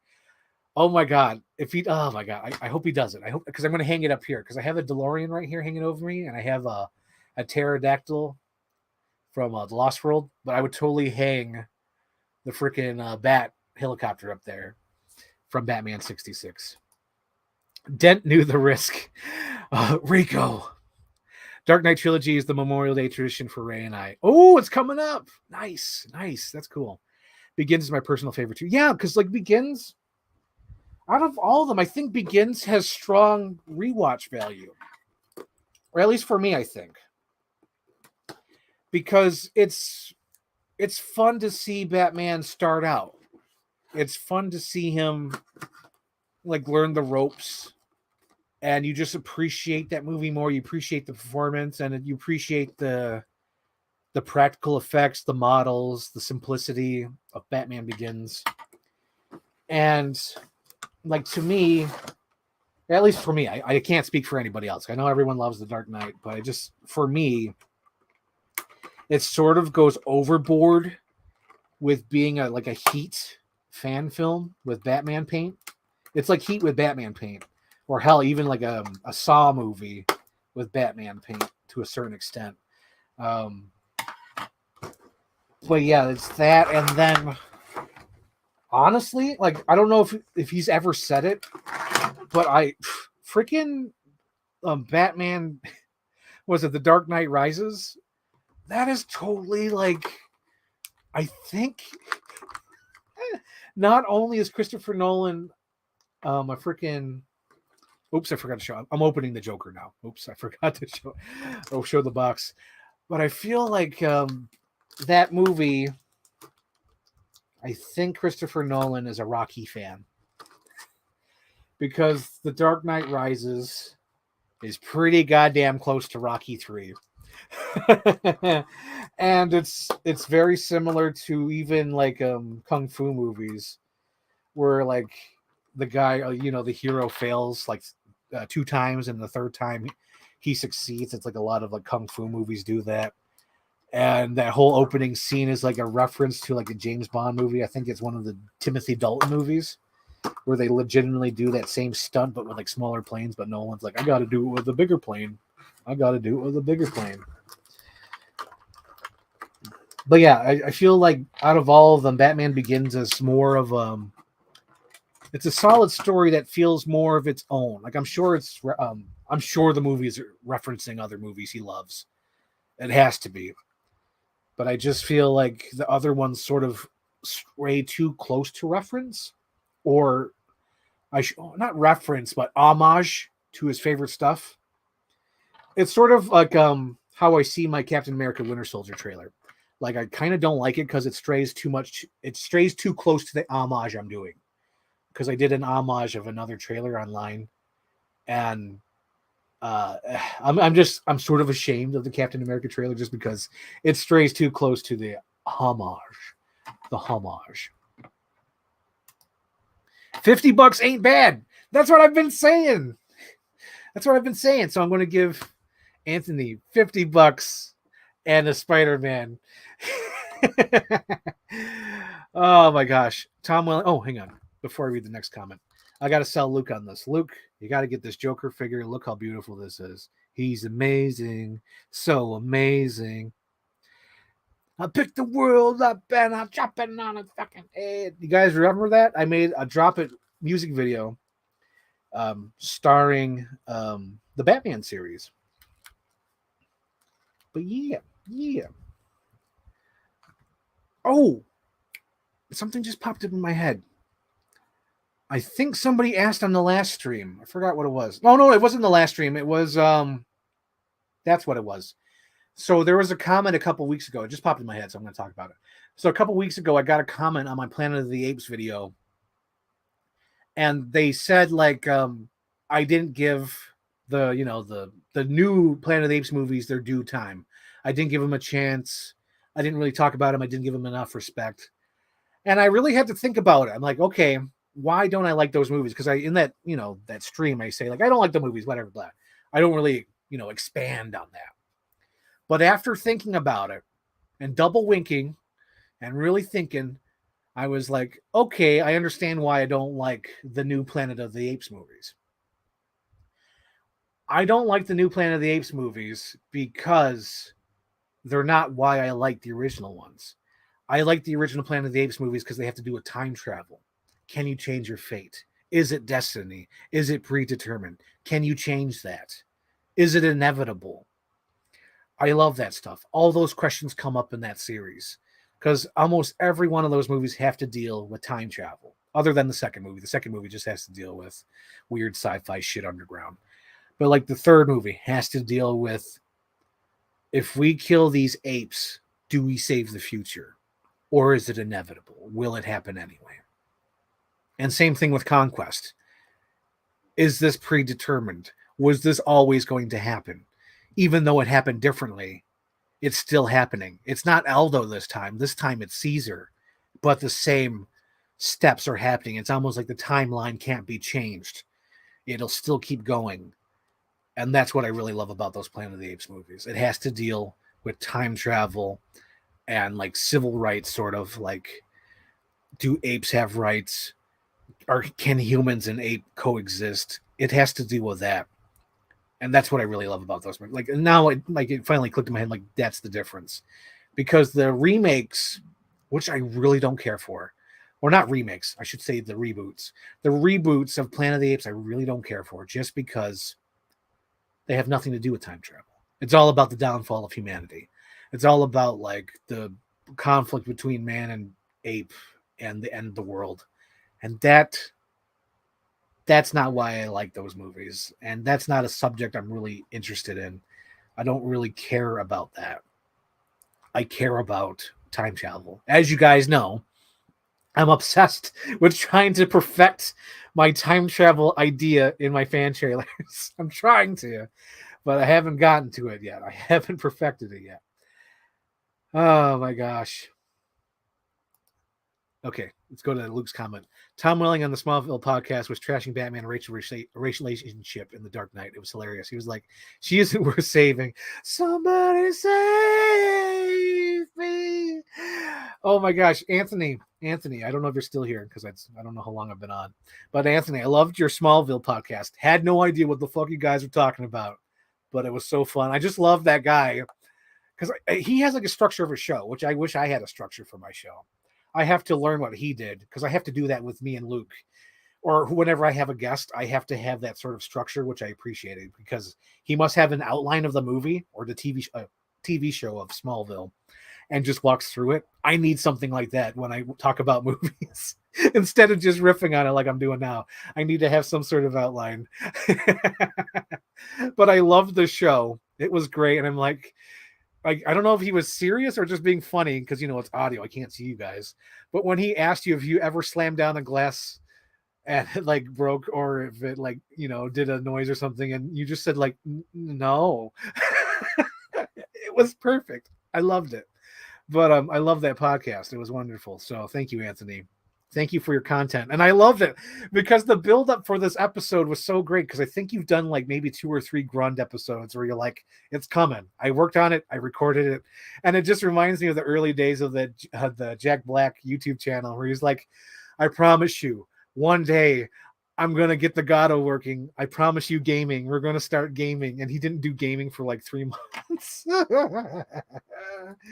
Oh my gosh. What's your thoughts on the new Christopher Nolan movie coming out? I want to see it. Matt Damon looks spectacular. And what I mean by that is he is completely Matt Damon. Everyone else is playing a character. Like freaking Oppenheimer is Oppenheimer. Freaking Emily Blunt is giving it her all. Jack Quaid in the one scene in the hallway going, is giving it his all. And Matt Damon is Matt Damon. And I'm excited about that because he can't change. I love it. He's not like Ben Affleck, where he could like Ben Affleck could like turn on this charm. He could be cool. He could be serious. He get burned out. He's no Adam Driver, where Adam Driver hits home runs, needs to get tested for steroids. Same thing with Christian Bale and Joaquin Phoenix. Fucking Matt Damon, same all the time, and that's why I want to see Oppenheimer. That's what sold me with the trailer because Matt Damon is so Matt Damon in that movie. It's so funny to me. Well, like it's Matt Damon with a mustache. It's funny. And I love how like, oh my god, everyone's like, oh, Nolan, but it's like, it's just Matt Damon. And I love that brief, what do you call Robert Downey Jr.? It looks like he's going to be trying to do, you know what the Robert Downey Jr. thing reminds me of in the Oppenheimer trailer? It reminds me when Ralph Wiggum dressed as George Washington and he sat in the wheelchair with the cigarette. I'm ready to play the president. He's George Washington and this FDR. And that's what the Robert Downey Jr. reminds me of in the trailer because he just looks like he's acting. I'm wearing a bald cap. I have old age makeup on. I'm acting. But it's good. It's good. And if I had to choose between Barbie over Oppenheimer, I would choose Barbie because I'm Warner Brothers. Freaking Nolan left Warner Brothers. He betrayed us. Let's see. I would definitely buy Batman Forever figs. For sure. That's an idea for a future episode, guys. I've been considering it. I've been doing research. And I'm willing to spend the money on it because I really want to do it. I want to buy a Batman Forever toy lot on eBay with 10 figures or whatever. Order them, have them come up here and just do an unboxing. And we'll just talk about Batman. Dude. That's what I want to do. So let me know if you guys like that idea. I've been trying to figure out if I can get a guest for that show. My friend Jolie, because she has some Batman stuff that she wants to get rid of. So I wanted to do her Batman stuff and then the lot. And then we just both talk about Batman. Like, that's what I want to do. But she's been busy. She was in a car accident. And then she's also preparing for her wedding, which is in June. But yeah, I would love to do an episode with her because she loves Batman. She was one of my friends in high school where I actually, because back in the day before COVID, you could go to Walmart at midnight and buy the movie early release. You could go there and get your collector's edition Dark Knight before they opened because they were 24 hours. So, because in high school, when the Dark Knight came out on December, I think 18th at Walmart, I went there at midnight, got 5 Blu-rays, and I bought them for my friend Jolie. I think I got one for my friend John Schott. And yeah, I was because I was doing a Christmas thing. I was giving out gifts. I was giving out gifts. I said it again unintentionally, but I was giving out gifts, and I felt like Mantis and Drax. I was giving out gifts to everybody. We all want someone to watch and to hold us. I believe it's Christmas time. But yeah, I want to do a Batman episode with my friend Jolie because she loves Batman. But yeah, I totally want to do that. I want to buy a Batman Forever lot and record an episode. I think it would be great. Okay. So we've opened Joker, we've opened Scarecrow, and we've opened the Batman. And now we have Harvey Dent. You'll find Harvey Dent there. I always wondered if that was really Heath Ledger's voice, because it's so like muffled and in the background. I almost wonder if it's a voiceover actor trying to sound like him. Because like I always found that weird, because all the Heath Ledger lines are pretty straightforward, but that one line of her Heath Ledger on the phone calling the police saying, "Oh, go to this room. You'll find Harvey Dent there." Like I never believed that was Heath Ledger's voice. I always thought that was some voiceover or some actor pretending to be him. Because it's so out of place and it's like muffled. It's almost like they're trying to hide the fact. It's like how I did my VHS trailers. It's like I'm using the HD sources and shitty sources. I got to make it look like a VHS to hide it, you know? So that's what I kind of think. Oh, you know what I like about this figure? Hang on, get away from the microphone. What I like about this figure is that the coin is molded into his hand, so you don't lose the coin. I think it's the Mafex, whatever it's called, has like an actual coin that comes out. It's like madness. That's madness to actually have a coin for a small figure. Oops, here we go. Harvey Dent. I'm just thinking of that cool scene at the end when he's like, "You're gonna have to pick someone you love." Okay. And then he like points the gun at the wife, and then he's like, "Will you stop pointing?" Oh, hang on. "Will you stop pointing the gun at my family? We have a winner." And he picks up the kid. He's like, "You invited your cops?" Oh my God. I'm quoting it, and I'm sort of like, I'm like at 2% wanting to rewatch it, but I know I'll hate every minute rewatching The Dark Knight. I don't want to rewatch it, but I have that hankering. I love how I have the hankering to rewatch stuff. I don't know if T. Hamill's still here, but T. Hamill, I've been wanting to watch Point Break for like the last 2 weeks. But yeah, just because there was a T-shirt sale on Ruckin' Rotten, the guys who made this sweet ass Halloween shirt.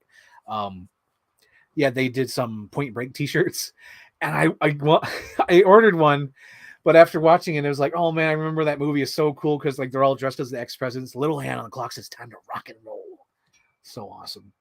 Let's see. There was a leak that he's doing a 5-pack or something with other live action Batman. And I know that's what I'm curious about. I'm wondering which Batman though. Is he just doing like all the ones that they've done already? Or are they just doing like the Dark Knight, Robert Pattinson? This is interesting. I've read this leak too. I want to know the deets. Batman Begins is the best of the trilogy. Absolutely. Thank you. Zach is very good at what he does. What else we got? Let's talk about Batman Forever. Yes. Did you already show your t-shirt design you're wearing today? I can see you, Michael Laurie at the top. Let's see. Hang on, podcast. I got to roll my chair. I got to stand up. Okay. Oh, hang on. Get the comment off the screen. So this is an all-print Michael Myers shirt, which I have no idea where to ever wear this. So I'm wearing it on my podcast. But yeah, this is Michael Myers' face on it. And I think on the back it's like, "Death has come to your town, Sheriff." Hang on. Don't freeze. You guys can read it. I can't see my back. But yeah. It's an all-around print shirt. And it's because it was funny because when they first did the oops, oh shit, did I run over my wires? Oh god, they ran over some wires. Oh no, get off. Okay. So what do you call it? When they Ruckin' Rotten did the Halloween shirts, I literally wanted to order all of them, but I didn't have the budget because some of them are expensive.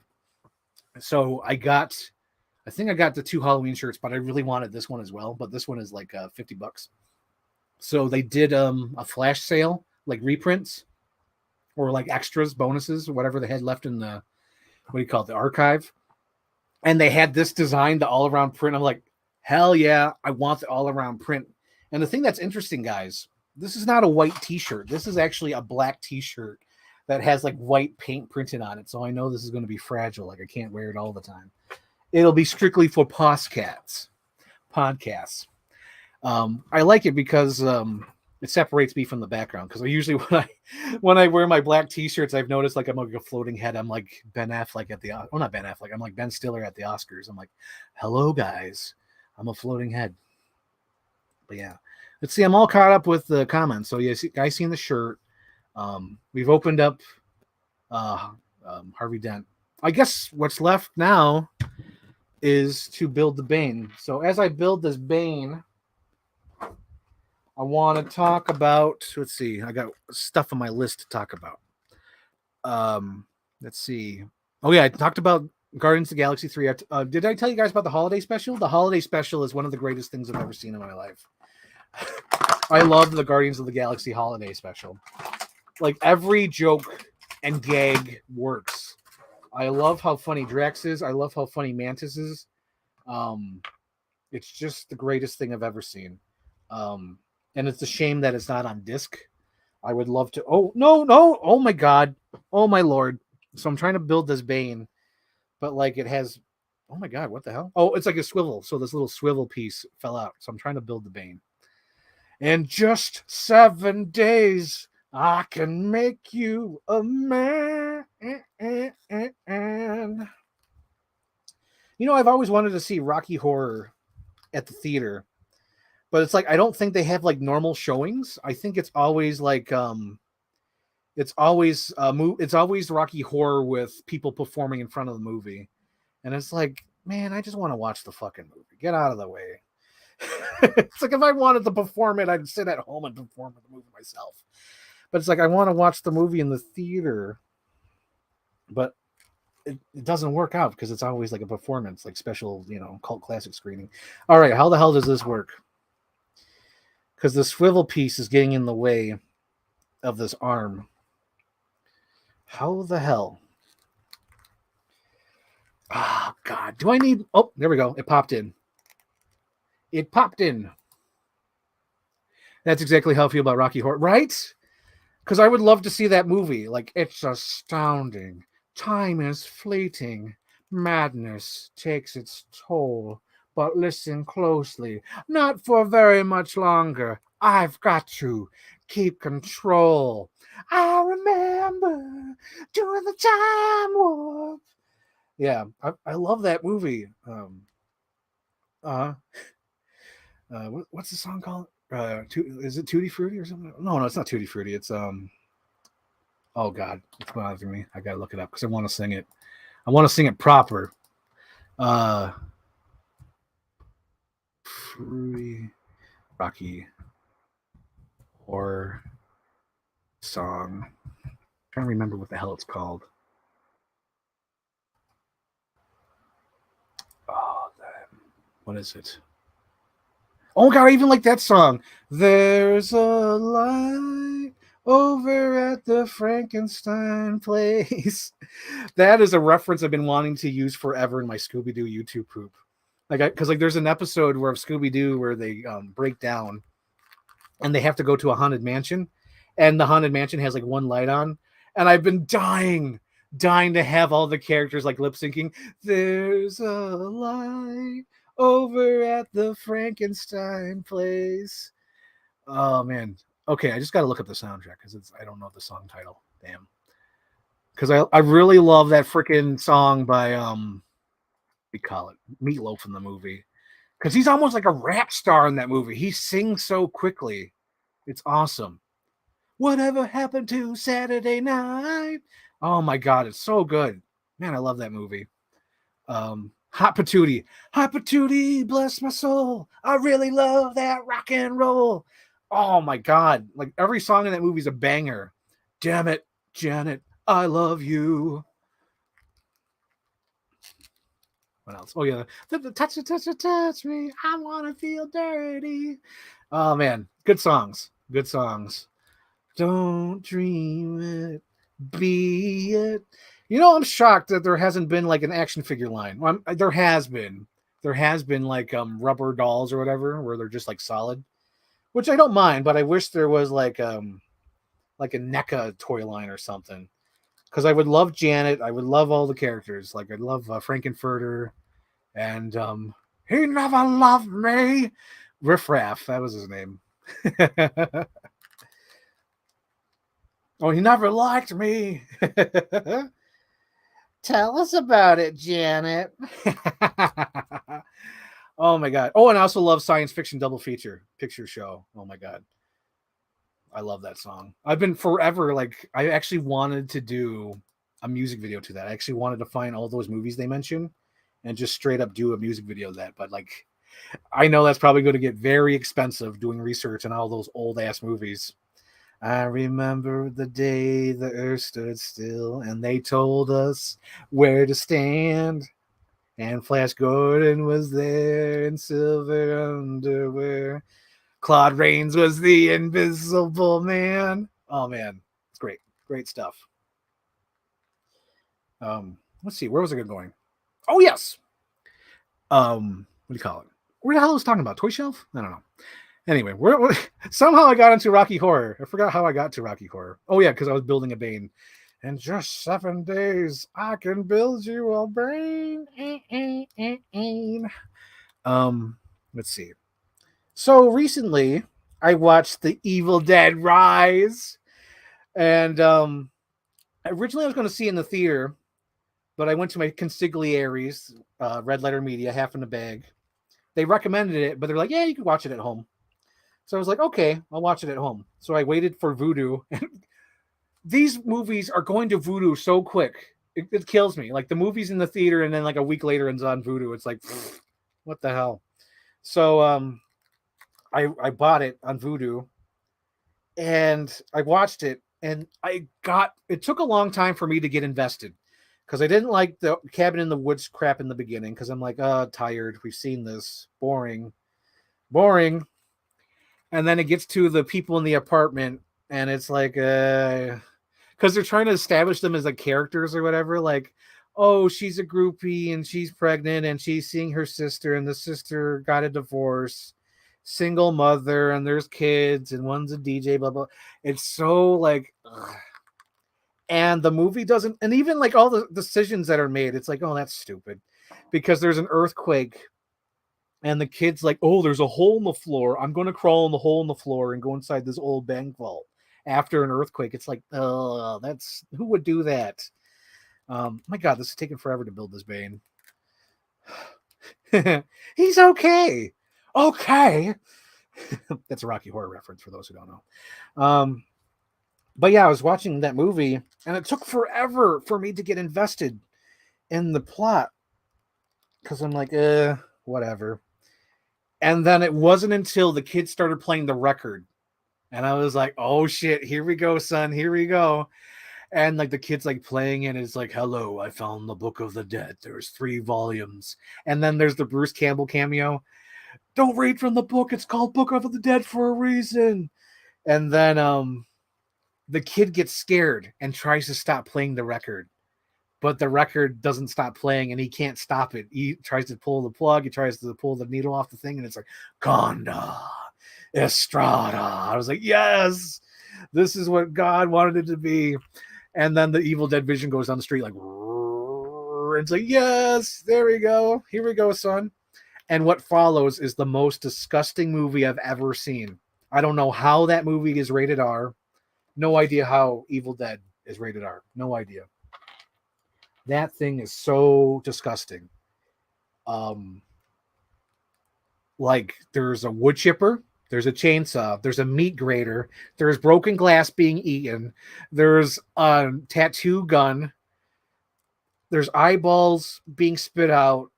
There's arms being ripped off. There's people being shot by shotguns. There's characters forming into a critter ball because the mom doesn't have the legs. So the kids who are possessed start becoming part of the mom. And it is like the most disgusting thing I've ever seen. And then at the end, she's like, come get some, and then puts the freaking chainsaw through the person's head, kicks them through the thing, and then the head's still there talking, and then she kicks the head inside the wood chipper, and it is like the most disgusting thing I've ever seen. Like, I am glad I watched it at home, because there were so many times where I was yelling, oh fuck, like out loud. Like, I'm just whispering it now because I have neighbors, and I don't want to yell, oh fuck. But, like, I was yelling that throughout the movie. And then, like, I'm glad I watched it on an empty stomach because I'm like 90% sure I might have thrown up in the theater. Because in the theater, because I go to the Regal, I go in there with my pop. I go in there with my pizza and hot dog, and I sit there and I'm like, she's beauty and she's grace. This is the beginning of a beautiful friendship. And then I would have probably vomited in the theater, cut it, because that movie is disgusting. It is, oh my God, disgusting. Blah. Blah. I'm trying to remember what part would make me throw up. I think it was, God, what part was it? I think it was the cheese grater. The cheese grater almost got me.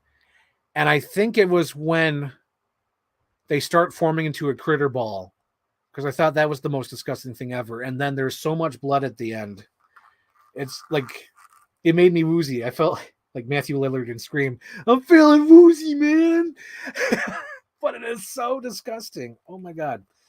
Okay, so my Bane legs are a little wonky, because I think it's just how it's in order to build the figure. Because there's like no, I guess there was a swivel, right? No, it's pretty much solid. Oh well. Oh God, the ankles of McFarlane figures always scare me, because I'm always afraid that I might break it. I don't think I've ever broken it, but I'm always afraid I might. Yikes! Yikes! Okay, good. Whew. Oh my God, that's scary, because I'm always afraid I might break it. Ugh. At least it's not like a McFarlane. Oh, it's not a NECA figure. Okay, here's Bane. Because I'm Bane. Yes, that's my name. When you hear the name Bane, you all complain. You want a squire wear the mask, and I'll explain. It's because I'm Bane. So we built the Bane. We talked about Evil Dead. So yeah, I finally got into Evil Dead. Finally watched it. It was good. It's good. Yeah, exactly. So if you guys get that reference, that's Chevy Chase in Christmas Vacation when he's drinking the eggnog. That's how I felt at the end. It's good. And I'm all on board if they do a shared universe with all three movies. If they do like Bruce Campbell, the girl from the second one, I forgot what her name is. I think it's the girl from that TV show, Suburgatory. Forgot her name. That girl, and then the new one, that'd be awesome. That would be awesome. Or somehow, because at some point they got into time travel, right? Because if Bruce Campbell's on that record, I could only assume it's Ash, who somehow time traveled to 1923 saying, you can't read from the book. And somehow that evil got, they stopped the evil. So somehow, Bruce Campbell did his job. I went to an art school. I don't need to relive that. Simple. You put the thing and it pops. The thing is, though, when I was popping in these sockets, it's so rough. It's like, Let's see what else we got. Mission Impossible toys. Do you wish we had them? Like 6-inch proper figures. I have a 1/6 scale Ethan Hunt from Ghost Protocol. That's in storage somewhere. I need to put him up here. I don't know where he is, though. I do have a 1/6 scale, because then when I started working, I bought like all tons of toys from Big Bad Toy Store. And I think my first order was the Michael Keaton Batman Returns doll. And it was also the Ethan Hunt Mission Impossible figure. He comes with one glove, I think. Or actually, I think you could switch out his hands. You could have him have both gloves, and then have him with one glove and then one, without, like if it's rubber. And then he has like the shoes, and he has like the glasses. Whatever, the glasses are like stitched on, or like molded on, so you can't take them off. But it's Ethan Hunt from when he's climbing the wall. You're too short. No shit. Yes, Jane Levy. Shane Ford gets it. Yep. Absolutely. Let's see. Do we have anything else? Oh yes. Oops. Almost tossed that.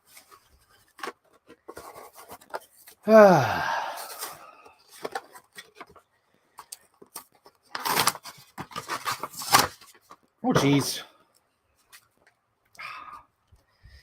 Damn it. I don't want to wreck the card. I'm still waiting for McFarlane to do a binder for these cards. I want McFarlane to do an official binder for these collector cards. I would so buy it. Oh, I'm excited about the new McFarlane toys. He's doing the Batgirl from Batman 66, and I was like, yes, that's cool, because it's the purple suit. I was like, that's cool. We got another comment here. Does the Build-A-Bane need a hairdryer to loosen it up? I think so. Some parts he might need the hairdryer. But since he's probably just going to go on the shelf anyway, I just need to pose him and just have him stay like that. There we go. Ugh. So, I don't know, like Captain Iron Dog, I don't know if you had this issue, but like this, like the leg part here is really stiff. It's almost like a statue. I don't know if that's just me, though. It might just be me. I don't really like that, though.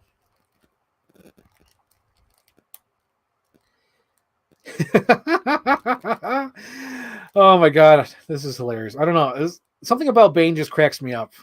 I think it's because my stupid videos I made.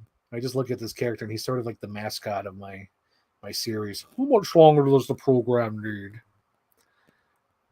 A fiber. Strawberries are packed with fiber. Oh yeah, talk about Jimmy Stewart. Yes, you're right. Oh yeah, hang on. Yes, Captain Iron Dog does have a problem with legs. Okay, it's not just me. Yes, talk about Jimmy Stewart. So guys, for the longest time, I've been wanting to do the Criterion channel subscription, and I've been like, nah, I like collecting the hard copy discs. I like doing that. But then there was a teaser. I would play it, but here's the thing. If I play like copyright material, it fucks up my Facebook live stream. Like I won't be able to stream, so I don't want to mess with that. But they made a teaser for the new series that they're doing this month, where it's Jimmy Stewart, directed by Anthony Mann. And the clips they showed in that teaser, I was like, I need to see these movies. I need to watch these Jimmy Stewart movies. And it was like within like a week of seeing that teaser, I'm like, I gotta do it. I gotta do it.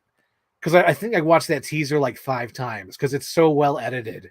Whoever made that teaser sold me to get the Criterion channel subscription. I would recommend it too. I love that subscription. It's so great. My only complaint is not all the movies have subtitles because I'm an old man and I also have a fan. So it's like, what did they say? So I had to watch the first movie. I watched Winchester 73 and it didn't have subtitles.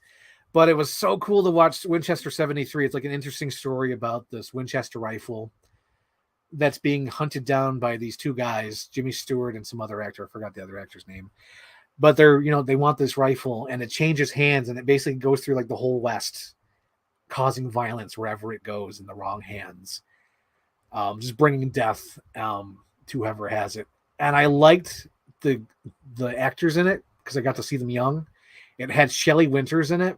And I've only seen Shelley Winters in like Poseidon Adventure and Tentacles, which are both in the 70s. And this movie, it's like I think they made it in the 1950s or 40s. And she's so young. And she's like a bombshell. I was shocked. Shelley Winters was gorgeous. She's in that movie. And then there was like a cameo, blink if you miss him, because it's like one of his first early roles. It was Tony Curtis. Tony Curtis was in the movie as well. But I really liked that movie. I also like the twist. I guess it's not really a twist, but I don't want to spoil it. If you ever watch this movie, which I doubt you will. But Winchester 73 was so good. I like the twist introduced at the third act. I was like, oh shit, that's what it is. That's great. I like that. And then the other movie I watched was, I want to make sure I get the title right because it's very specific. It's like, look it up. I want to make sure I get it right.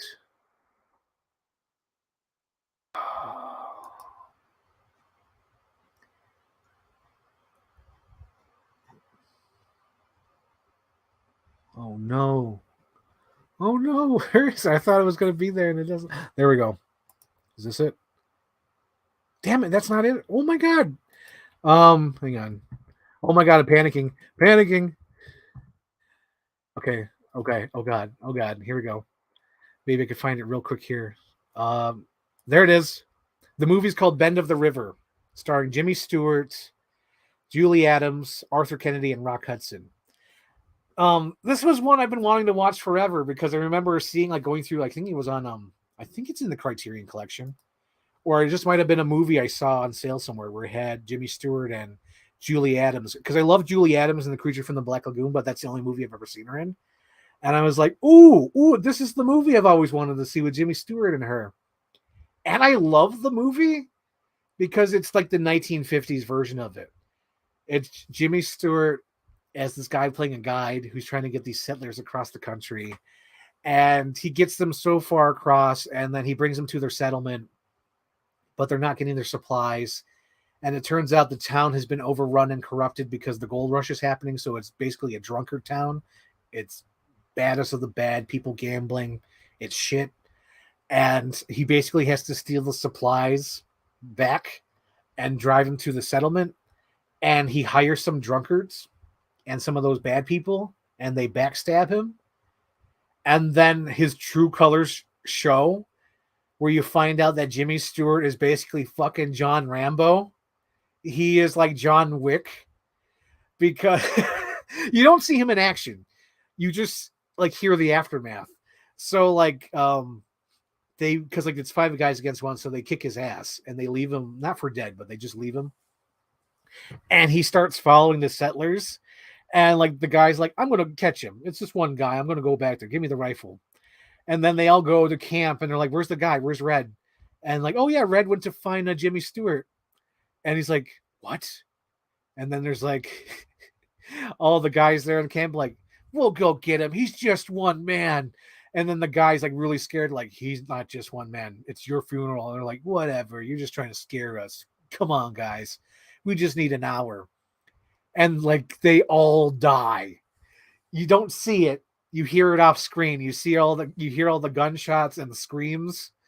But Jimmy Stewart kills all 5 of those guys.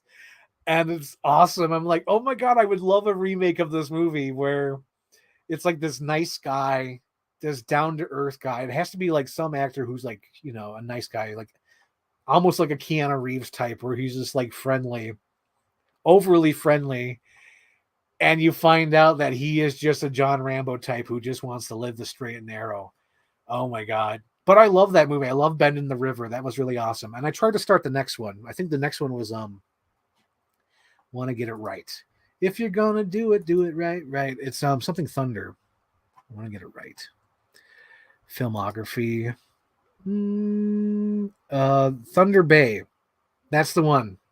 I started watching it, but I got like half an hour in. I got sleepy because I watched both those movies in one night, and I was going to watch this one. But yeah, I got to watch Thunder Bay for sure. But yeah, so there's 7 movies, and I'm almost done with 3 of them, so I'm getting through it. Yeah, I have a problem with like, okay, yep.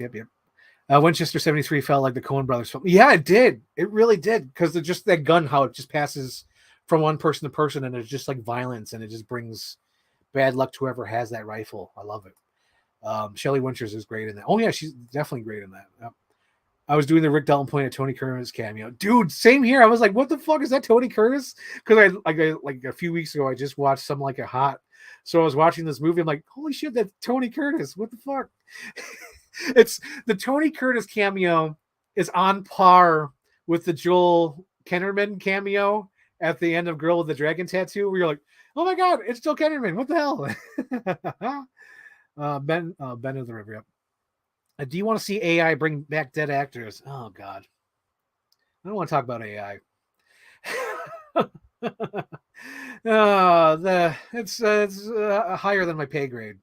I'm just average man. I'm Rich Evans. I don't have, like, I think AI is terrible, but as an editor, I kind of wish I could just type in Darkest Day and Darkest Night, Green Lantern's light with the Tom Cruise voice in an AI system.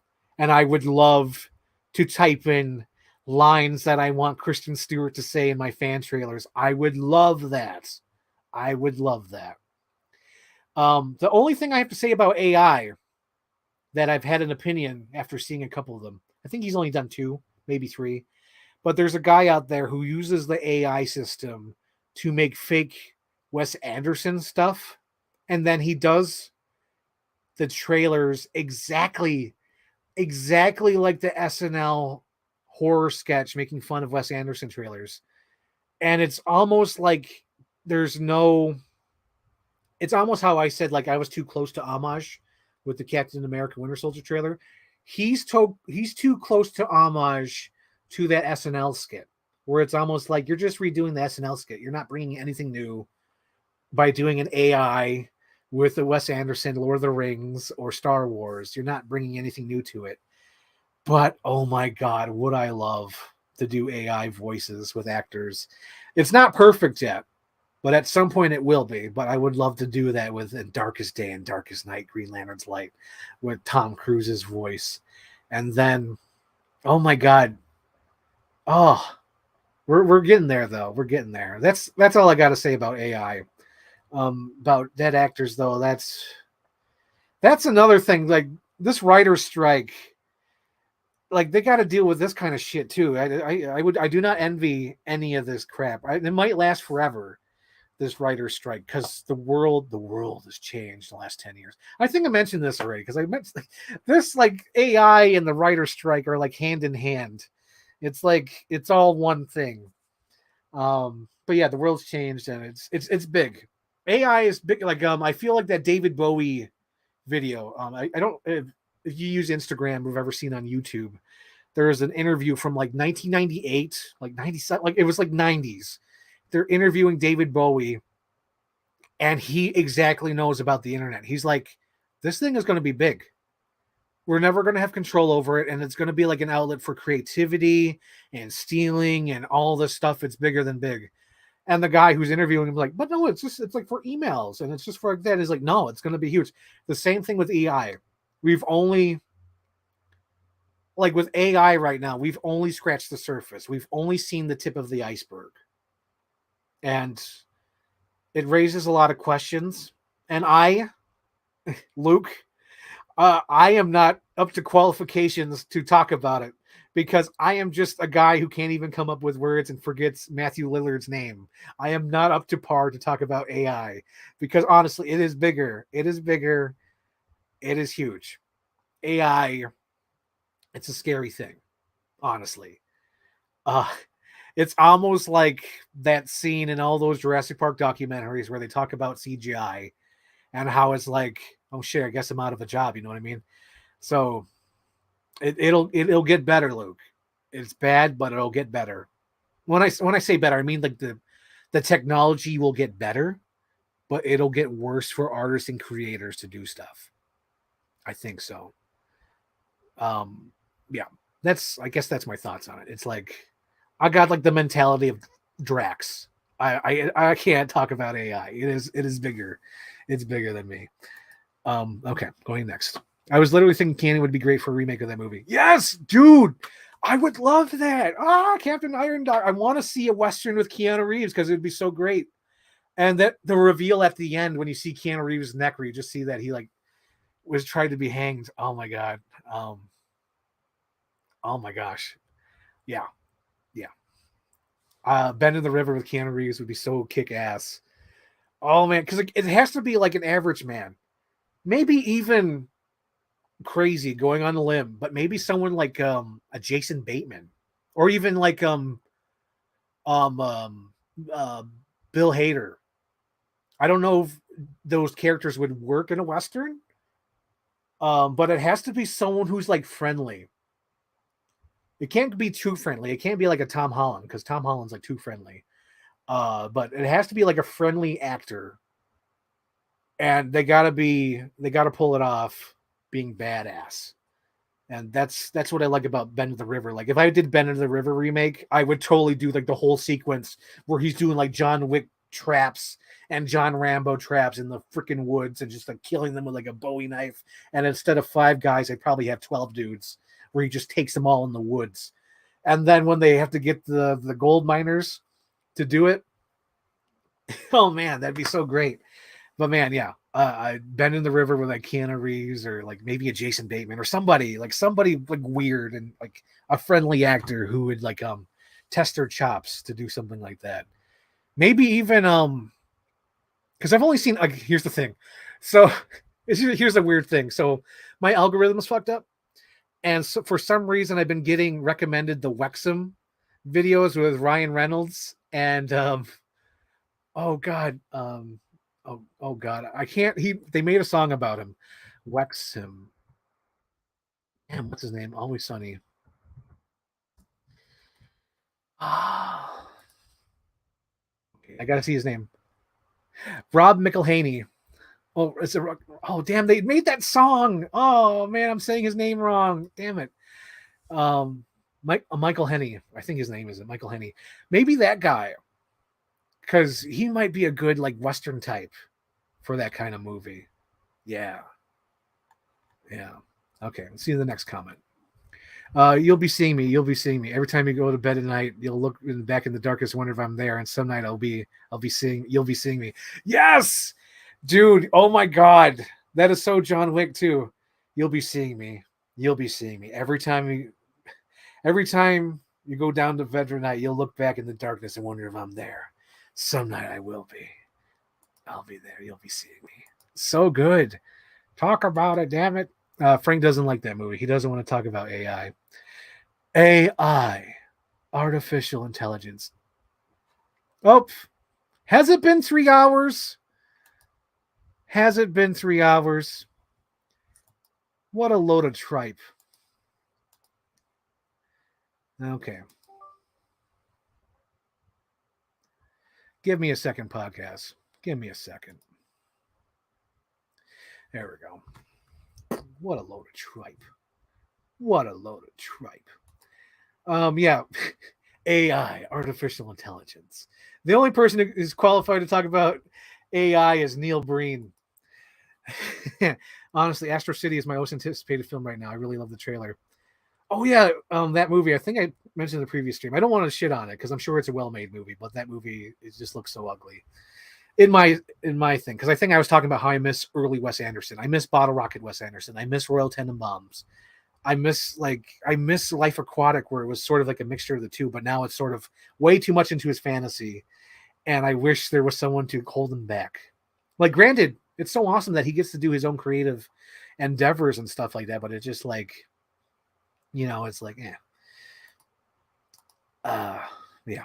Wes Anderson. I still love him as a director. He's still creative and awesome as fuck, but it's just like I can't do it anymore. I can't hold me no more, Rock. I can't hold me no more. It is indeed big. Yes, I agree. It'll get better / worse. Yep. AI is technology needed for time travel sequences. Dude, oh my god. It would help me so much to do my time travel Arnold movie if I had AI Arnold voice. Oh my god. Damn.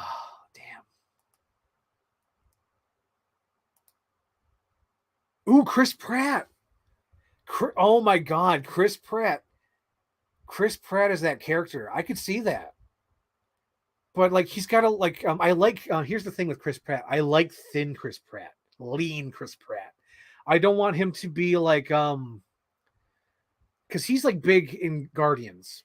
He's big. He's like buff. He's like almost like he's like bordering on like Arnold buff. Not Arnold, but like I mean buff. I want him lean, like what he looks like in I think Jurassic World Fallen Kingdom. If he looked that lean in Bend of the River with like a beard, that would be so dope. That would be so dope if he's like that, because that's perfect. And I think he's more lean in Fallen Kingdom because I think he's a little bit chunkier, like a little bit more buff in Dominion. But if he's like that lean, because that's perfect. I could think in like because he must have been in between movies in Fallen Kingdom, because that's like that perfect lean. Like he's almost like too thin, but he's still tough and strong. That's the perfect Pratt. That's the ideal Pratt for the Bend in the River. Jason Bateman could do it really well. The Gift was top side of the darker side. Yep. Rob McElhenney. Henny. It's that damn song. He left us. He left us alone. AI got him. See, that's what happens, Luke. I talk about AI and the freaking computer shut me down. That's hilarious. Oh my god, Bottle Rocket's awesome. I gotta rewatch it. Like Magnificent Seven. Is he? I want to see Magnificent Seven. Hang on, let me look that up, Jamie. Pull it up, Jamie. I gotta see what he looks like in that. I think he's a little chunky now. I think he's fresh off of Guardians in that. Chris Pratt in Magnificent Seven. How does he look in that? Is he lean in that movie?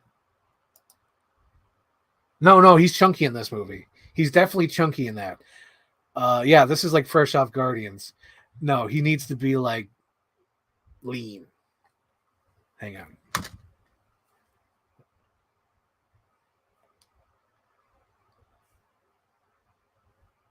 Hang on. What's the? I got a comment from the audience. Hang on.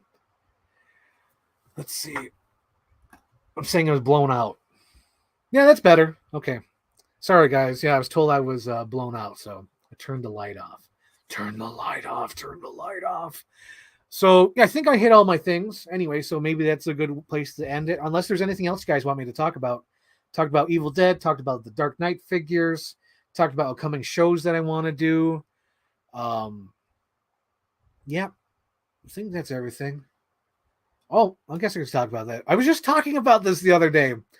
Oh my god, because funny story. So after I bought that movie, A New Leaf, I let my mom borrow it because we like Walter Matthau movies, and she's basically had it for the last 2 or 3 months since I bought it. So I had to buy her a copy of A New Leaf, and when I bought A New Leaf, I watched all of Walter Matthau's movies, or not all of his movies, but I watched Charlie Varrick, Bad News Bears, New Leaf, Taking on Pelham 1, 2, 3. And Charlie Varrick was one of them. I like Charlie Varrick. It's so good. Um, I remember watching it for the first time and hearing the line from Pulp Fiction and just being like, oh my God, this is the movie. This is the movie that inspired Pulp Fiction. Holy shit. Work on it with a pair of pliers and a blowtorch. And I love Joe Don Baker. Joe Don Baker is so cool to me. I don't know why. I've only seen that man in like maybe 2 or 3 movies, but he is like one of the coolest dudes ever. Honestly, I'm dying to watch Walking Tall because I never knew it was him in Walking Tall. Because in my memory, I always heard like Bo Sven or whatever his name is always been Walking Tall, but Bo Sven only did 2 and 3. The original Walking Tall is Joe Don Baker, and Joe Don Baker is like the perfect like jerk asshole charm kind of guy, and I want to watch that movie, but it's out of print, and I believe the DVD is like 20 or $30 on eBay, which is a decent price for like an out of print movie. It's not like 50 or $60. But like I know the minute I buy it, they're going to announce that like Kino Lorber is going to be like, oh yeah, we made the 4K of freaking Walking Tall with Joe Don Baker. But yeah, I think the movies I've seen him in were Congo. Oh my God, guys, I just mentioned this the other day too. Like Congo one day, like if that ever goes to 4K, I'm there. I want Congo on 4K. I seen him in Congo. I seen him in Cape Fear, and I've seen him in Charlie Varrick, and then I seen him in the movie Golden Needles. I've seen all those Joe Don Baker movies, but I really want to see more of his movies because he just seems so freaking cool. Like I don't know, like there's something about him cool, like cool dude. Oh yeah, he's in the James Bond movies as well. I think he's in GoldenEye, if I'm not mistaken. But yeah, Charlie Varrick is one of those movies where I'll admit it. The first time I watched Charlie Varrick, I didn't get it because there's like a scene at the end. I was like, "What the hell happened? What happened here?" Because I guess I must have been on my phone or did something because I was watching it at home. But the first time I watched it, I totally missed the point where Charlie Varg takes his friend's corpse out of the trailer. I thought he left the corpse in the trailer. I didn't know he took that with him. Because I remember being totally confused at the end of the movie, but it makes sense. So Charlie Varg took the corpse, hid it at the airfield, put his clothes on the body to make it look like he died in the explosion. And I was like, oh, geez. And I do like the behind the scenes story. I don't know if it's true or not, but I read it on Wikipedia, so I'll take that with a grain of salt. But I read that Walter Matthau did not like Charlie Varrick. He saw it like 3 times, and he's like, it doesn't make sense to me. And I've seen it 3 times, and it's not a good movie. And meanwhile, I think Charlie Varrick is really great. I think Charlie Varrick is probably one of the must-watch movies to see with Walter Matthau, like Hopscotch, A New Leaf, Taking Pelham. Like, it's up there. I love Charlie Varrick. It's a shame that like I could kind of see it as a cool remake. Like if this was a remake, I could totally see like Denzel doing this remake, or even like a Jason Statham. It's like one of those movies. I could see them doing that because it's like an old man movie. But oh man, I like Charlie Bar. But it's a shame though, because I think like a lot of movies just like riff off it. Like if you were to remake this, you'd be like, oh, this is almost like Die Hard. Die Hard is so like iconic, and everyone's ripped off Die Hard. You can't really remake Die Hard because it's like, oh, this is just an action movie. This is the same thing with Charlie Varg. Charlie Varg is so good. Like everyone's lifted from it. Let's see, Fast X, Captain Iron Dog. Fast X is one of those movies. Fast and the Furious is like Transformers, where it's like I don't really want to see it, but I'm going to see it. I've seen them all. Why not? It's like I've seen them all. I'm going to see it. So yeah, I'm going to see Fast X for sure. And I love the news that dropped at the premiere. Freaking Vin Diesel was like, the studio liked this so much that we're going to make Fast X a trilogy. And I was like, oh my God, it's going to be X, X, X. I was like, damn, that's great. Fast X trilogy. I was like, that's hilarious. I love that. And I guess he wasn't supposed to drop the news because like the girl freaked out, and then him and Michelle Rodriguez just like ran off. I was like, oh shit, I guess he wasn't supposed to say that it's supposed to be a trilogy. But yeah, Transformers, I've seen them all. I'm going to see the next one. It's almost like it's almost how I see some actors, like Denzel. It's like Denzel's in a movie in a theater. I'm going to see it. Mark Wahlberg's in the movie in a theater. I'm going to see it. I almost feel like Ben Affleck's like that too. It's like if Ben Affleck's in the theater, I'm probably going to see it. Like there's actors that like even like Adam Driver to a certain extent. Like I haven't seen his smaller movies, but like if Adam Driver's in it, and I think he's going to like hit a home run, so I want to see that. So yeah, Fast X. That's my opinion on it. It's like I'm going to see it. I've seen them all. I haven't seen them all. I haven't seen 2 or Tokyo Drift. Apparently Tokyo Drift is great. I've seen that on Twitter. Like apparently everyone loves Tokyo Drift. I've seen parts. I'll admit I've seen parts, and I do know the gist, but I have not really seen the whole thing. But like I've been on board since the 4th Fast and the Furious movie. Been on board ever since. I remember Fast 5 is like one of the best action movies ever made. I'm not even saying that to be a joke. Like I think Fast 5 is probably one of the best action movies ever made. Honestly, because like I think Fast 6 gets goofy. They all get goofy after that because I think Fast 5 is pretty decent, but like that's a good fucking movie. I know people shit on the series, but like Fast 5 is good. It's good. Wait, I haven't seen Fast 7. I'll admit that because that's the one with Ronda Rousey. I didn't see the one with Ronda Rousey, so maybe I haven't seen them all. Well, it's one of those series where I'll see it. Let's see. Joe Don Baker's Old School Badass. Yeah, there's something about him. There's something about him where it's almost like he's not like an actor. It's almost like he's being natural. That's what I like about his performances. It's almost like he's almost like freaking Dave Bautista. I would put him with David Bautista where they say their lines with such conviction and they do their role so well in movies. It's almost like I believe that character. I believe John Don Baker in his movies. I believe Dave Bautista in his movies. He's great in the outfit. I need to see the outfit. I need to see more of his movies. I've only seen 4 of them.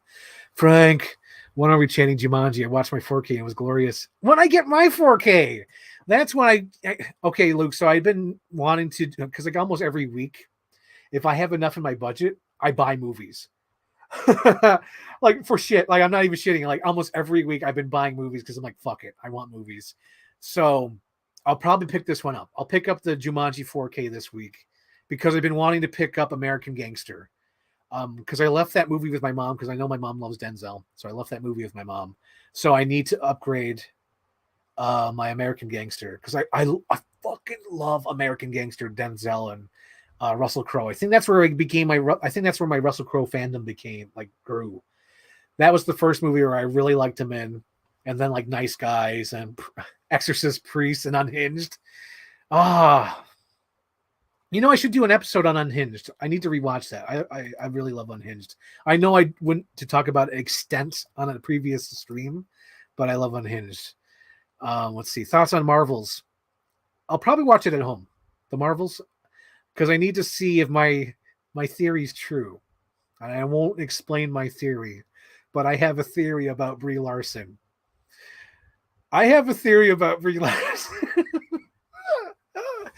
I've gone so much. Like I feel like Charlie Day in that GIF, like Pepe Sylvia. I feel like that with Brie Larson. Like I have a theory about Brie Larson.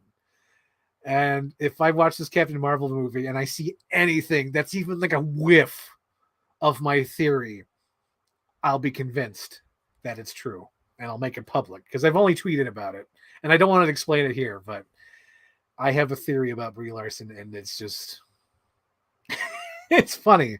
It's funny. Like there's no problem with it, but I have a theory. I have a theory. Frank, should I do a Wolverine beard? Dude, you're getting a baby. Don't look like you're giving up. Shave your face. I want baby face Luke Coons. You're gonna have a baby soon. Shave your face. Let's see. Too Fast, Too Furious, one of the best. Oh god, I haven't seen that one, and I haven't seen Tokyo Drift. Oh my gosh, John Singleton hits a home run. Oh man, haven't seen any Fast films. I'm intrigued every now and then, but I don't know how much I can sit through the silly stuff. Anthony, like, you know what's funny? So Anthony, inside baseball. Let's go back in Frank history. When the first Fast and Furious movie came out, I literally wanted to be a stunt coordinator for like 2 weeks after seeing the movie. Because I saw how they did the car stunts and all the car chases and stuff in that movie. I literally wanted to know how to do that. I had Hot Wheels toys. I would draw designs in my little notebook as a kid. And then I would like practice them. And I would try to do like crazy stunts with cars. And that's exactly what's happened to the Fast and Furious series.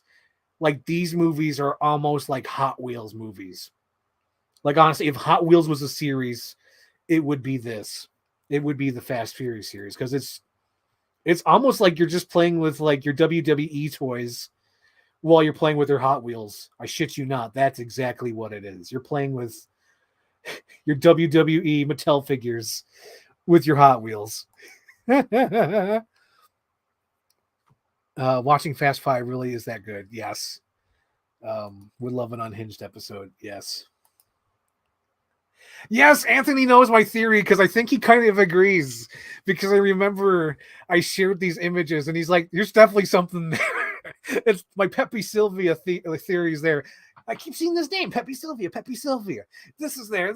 She's up to something, man. That Brie Larson. Something she was a single, like she grew up with a single mom with a computer. I won't go into it. You just see my tweets. But yeah, Brie Larson. Oh my gosh. But yeah, hang on, we got more comments here. A whiff. Bad choice of words. A whiff. Wait, what did I say? A whiff. Oh God, a whiff. Oh man, I forgot what the hell I said. That's how I feel about you and Luke talking about the Flash movie a while back. Oh, when we got excited about the movie, when we just talked about our theories and we're like, oh shit, we got to see this movie. Yeah. Oh geez, Luke, come on, Luke. You're the guy at the party who explains the joke. Damn it, you goof. All righty. Anything else? Anything else? Before I go, we're going on almost 2 hours and 30 minutes. It's been great seeing you guys. Honestly, this has been a lot of fun so far. And I was so worried. I was actually nervous. I'm like, am I going to have the strength to get through this? Like, am I going to be nervous? I'm like a freaking duck on water with live streams. I don't get it. Like when I'm on camera by myself trying to do the Ireland collection, it's so hard to do. And like doing this is so fun. Speaking of which, let's do another update. So I think I'll start up the Ireland collection back in June. Because June, I have some ideas for videos. I want to talk about, but I'm a cheerleader.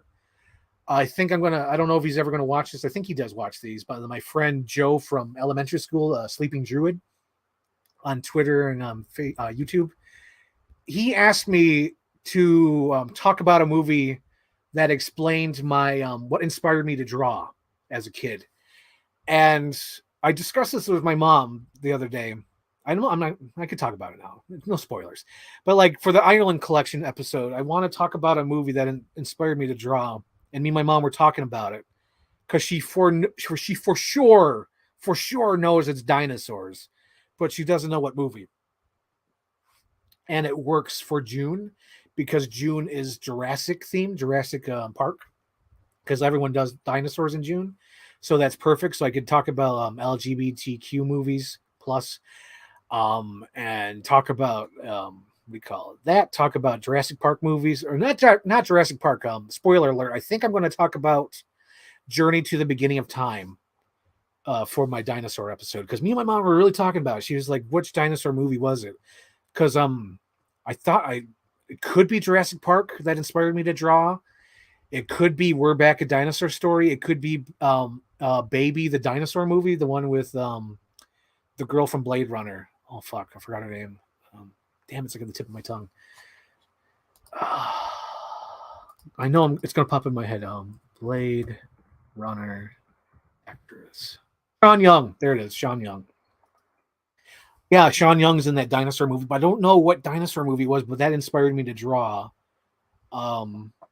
Because I don't know if you guys know, I guess you guys kind of know this because I do Christmas cards every year, but like when I was in high school, I would constantly draw. I would draw comic books.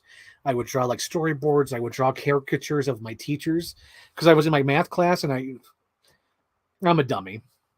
So I'm in my math class and I literally drew caricatures of my math teacher because he was so still as he was drawing on the light board or whatever. Oh, what was it? The projector. You know those old projector screens with the light here and it goes on the screen? He was so still. I could get all the details on him as I drew him in class, and that was hilarious. But yeah, I would draw a lot. And I haven't done that since I started editing because now it's like I could just edit a video. It's like if I want Bruce Willis to fight Predator, why draw it? I could just, edit it. You know what I mean? So the Ireland collection will have that as an episode. I guess I could drop spoilers. So it'll be Journey to the Beginning Time. Definitely want to talk about that. I want to talk about But I'm a Cheerleader. Love that movie. I just rewatched that last night. I love But I'm a Cheerleader. That's a good movie. I need to rewatch The Birdcage, and I think I'll do another dinosaur movie. I think I'll do The Last Dinosaur with Richard Boone. I think that's his name. It's a cult, not even a cult classic movie. It's just a shitty dinosaur movie I grew up with. The Last Dinosaur, 1977. And I think that'll do the whole month. That'll be the whole month for movies because I think that's like 4 movies. That should be enough. So let me see if it's Richard Boone. I think it is. Yeah, Richard Boone, Joan Van Ark, and Stephen Keats. Yep. It's a movie from 1977. I really love The Last Dinosaur. It's like a really shitty, like 70s movie. I think I'll talk about that during Beginning Time, But a Cheerleader, and The Birdcage with Robin Williams. Because that shit is so funny, The Birdcage. I like that scene where he's like, walk like a man, walk like John Wayne. And then Nathan Lane walks like John Wayne. And then Robin Williams is like, that was perfect. I just didn't know John Wayne walked like that. So good. So good. But I think that's like a perfect a bunch of movies to do that. Let's see. Man on Fire. Dude, Man on Fire is a movie I want to upgrade, but I think the Blu-ray is out of print. Because I love Man on Fire. Man on Fire is what started my Denzel run. Man on Fire. No, not even. That's a lie. The movie that made me a Denzel fan, I think, was Fallen. And then after Fallen was, dude, oh my God, Denzel's been in my life forever. Because Denzel's had like a great career run. Because I think it was like Fallen, and then like Bone Collector, and then like John Q, and then like Training Day, Out of Time, Man on Fire, Manchurian Candidate. It's just, what a run. He had like the best run of being an actor. It's just, man, incredible. Glad you're back. Staying connected is good. Yes. Oh, no. Oh, spoilers, Captain Iron Dog. Land Before Time. Oh, you're talking about dinosaur movie that I learned to draw. It wasn't that, because my mom was like, no, it's something. So I think what we nailed it down to is like a dinosaur book, but I'm going to talk about Journey to Beginning Time. But Land Before Time, I'm going to be talking about with Sarah, because the episode, I think I mentioned in the beginning, but for those who missed it, the Sarah episode of me doing Soul and Tremors has been shelved. We might do it for a later month, but this month we're going to be talking about Stepmom and Land Before Time. I picked Land Before Time because I had to do something with Mother's Day. I was kind of considering doing a joke one like Psycho or maybe even Friday the 13th. But I was like, nah, let me do something serious. So I picked Land Before Time because I think that's a good discussion. It's only 60 minutes. And it's something friendly for her to watch, because I think it's been a while since Sarah's watched it. So we're going to talk about Stepmom and Land Before Time. But today I was kind of thinking about it. I was like, oh shit, I should have said Stepfather. She watches Stepmom, which is like a family drama, and I picked Stepfather with like Terry O'Quinn. That would have been hilarious. Let's see. Talk about Benny and June for the Ireland collection. Luke, why do you keep saying these movies I don't own? You're always specific. You're like, talk about Karate Kid 3, and it's like, I don't watch that shit. Talk about Free Willy. It's like, come on, man. Although, Luke, I'm shocked that the Page Master got that many views. I am shocked. And the response from everybody, you're like, oh my God, I love Page Master. And it just like blew my mind. Everyone loved Page Master, even though it's kind of terrible. It's a kind of terrible movie because, oh my God, I know I've explained it in the video. You guys can watch the video. But the whole thing about Macaulay Culkin is that Macaulay Culkin is charming as an actor. So when you do him as an animated character doing like weird Ralph Bashki, like weird faces, it doesn't work. Because the thing that makes it work is Macaulay Culkin, because he's got so much charm and charisma as a child actor. Oh, damn. But yeah, I don't know, Benny and June. What the hell? I love Out of Time. Out of Time. Stepfather's amazing, and then Free Willy would be a hit. It probably would. I think Free Willy would be like a hit. It would be like a stupid hit. It would probably get like 300 or 400 views, and I'd be like, why? But yeah, Luke. I know you, Luke. Here's the thing. I don't, because the thing with you, you always like recommend these, or you think that I watch these '80s movies, because you always say like Karate Kid, or Goonies, or Never Ending Story, and it's like, I'm not into kid movies, Luke. When I was a kid, I was watching The Thing. I was watching like Christine. I was watching Terminator. And I'm talking about like single digits kids. I'm not talking about teenager. I'm single digits watching like Forrest Gump, memorizing lines. Those look like comfortable shoes. I bet you walk all day and not feel a thing. I want lots of shoes. You can tell a person a lot about their shoes, like where they gone, where they been. It's like, I'm watching that stuff. I'm not watching Goonies. It's like, I'm watching Michael Bay's Armageddon and The Rock and Hunt for Red October. I'm not watching Karate Kid. When my mom's taking me to the theater, we're not seeing Men in Black 2. We're seeing American Psycho. That's my childhood. That's why it's like, I find it funny whenever you recommend these kid movies. It's like, man, I ain't never seen these kid movies. Like the deepest I go into the 80s is usually like, what's his name? John Hughes. Ferris Bueller, Breakfast Club, and not John Hughes, sort of. I like 3 O'Clock High, but that was an accidental. I saw that on cable, and I really love that. Have you guys seen 3 O'Clock High? Raise your hands out there. You've seen 3 O'Clock High. If you haven't, make that a thing. Watch 3 O'Clock High. 3 O'Clock High is one of the best movies ever. If I could make a movie, I wish it was 3 O'Clock High. There's like a list, like a short list of movies that I wish I made. Like 3 O'Clock High, The Chase with Charlie Sheen, Crank 1 and 2. I wish there was a third Crank. I wish they would do Crank 3D. Jason Statham's still in shape. I wish they would do Crank 3D. It'd be great. But yeah, there's some movies out there. But yeah, check out 3 O'Clock High. But yeah, just letting you know, I'm not into kids movies. It's not my wheelhouse. Like when I did watch kids movies, it was like my cousin was over, or I was at my cousin's house watching a kid movie. Like my mom did not want to see Space Jam. I had to see Space Jam at my cousin's house. You know what I mean? Like she ain't watching that shit. She ain't watching Men in Black. Oh my gosh. But yeah, Christine's awesome. Christine is the best. Oh, Shane, since we talked about Man on Fire, aren't you excited about Equalizer 3? They're back. We call it Dakota Fanning and Denzel. That's kind of cool. Creasy Bear. He says his name is Creasy Bear. I was doing both as a kid, so I love them both. Stop it, Luke. I don't believe you. I know your backstory, Luke. Oh my gosh, you're watching the children's movies. No. Me, I had Care Bears and The Thing on the same VHS. I'm watching Tentacles and Jaws 2 and Orca. I'm watching weird shit. Shane Ford, yes. This scene, 3 O'Clock High. I love it. Now I'm just talking about your suggestions, Luke. So those are listening. Luke says Benny and June isn't a kid flick good. It's good. It's good. Come on, Luke. I know you like Space Jam. I seen your pajamas. Let's see. Hell yeah, Equalizer 3. Yes. Yes. All righty. All righty. We're going long.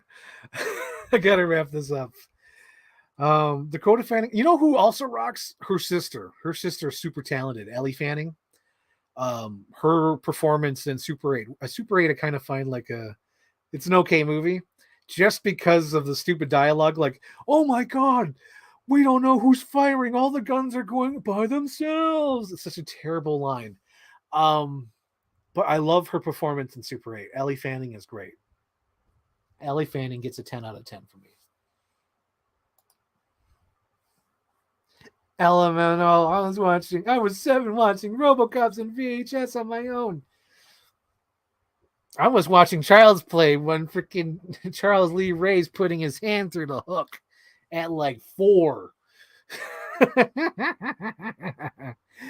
You know, super. I like Super 8. I like Super 8. It's just okay. It's just okay, in my opinion. In my opinion, you guys could like Super 8. It's probably the best J.J. Abrams movie. Honestly, if you think about it, because Mission Impossible 3, Mission Impossible 3 is good. All right, so Mission Impossible now. Here's the thing. Oh my god, I do love those Star Trek movies. I know the first one's genuinely good. Nobody likes Into Darkness but me. I love Into Darkness so much. Because it's oh my god, it's like one of those movies you just don't have to think. It just keeps going. It just keeps going. It just keeps going. It never slows down. It never stops. And it's fun. It's got bright colors. It's got Khan. It's got people punching. It's got space.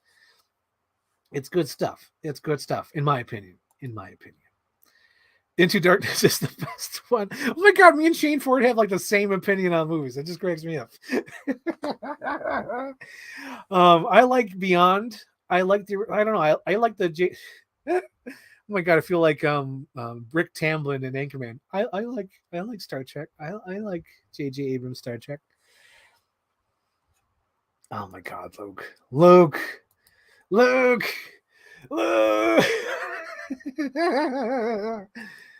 don't want to get you started. I know your opinion on Into Darkness. I know. I've seen that show. I've seen it. I've seen that show. Here's the thing, Luke. It's like I think it's different for me because I see Star Trek as fun.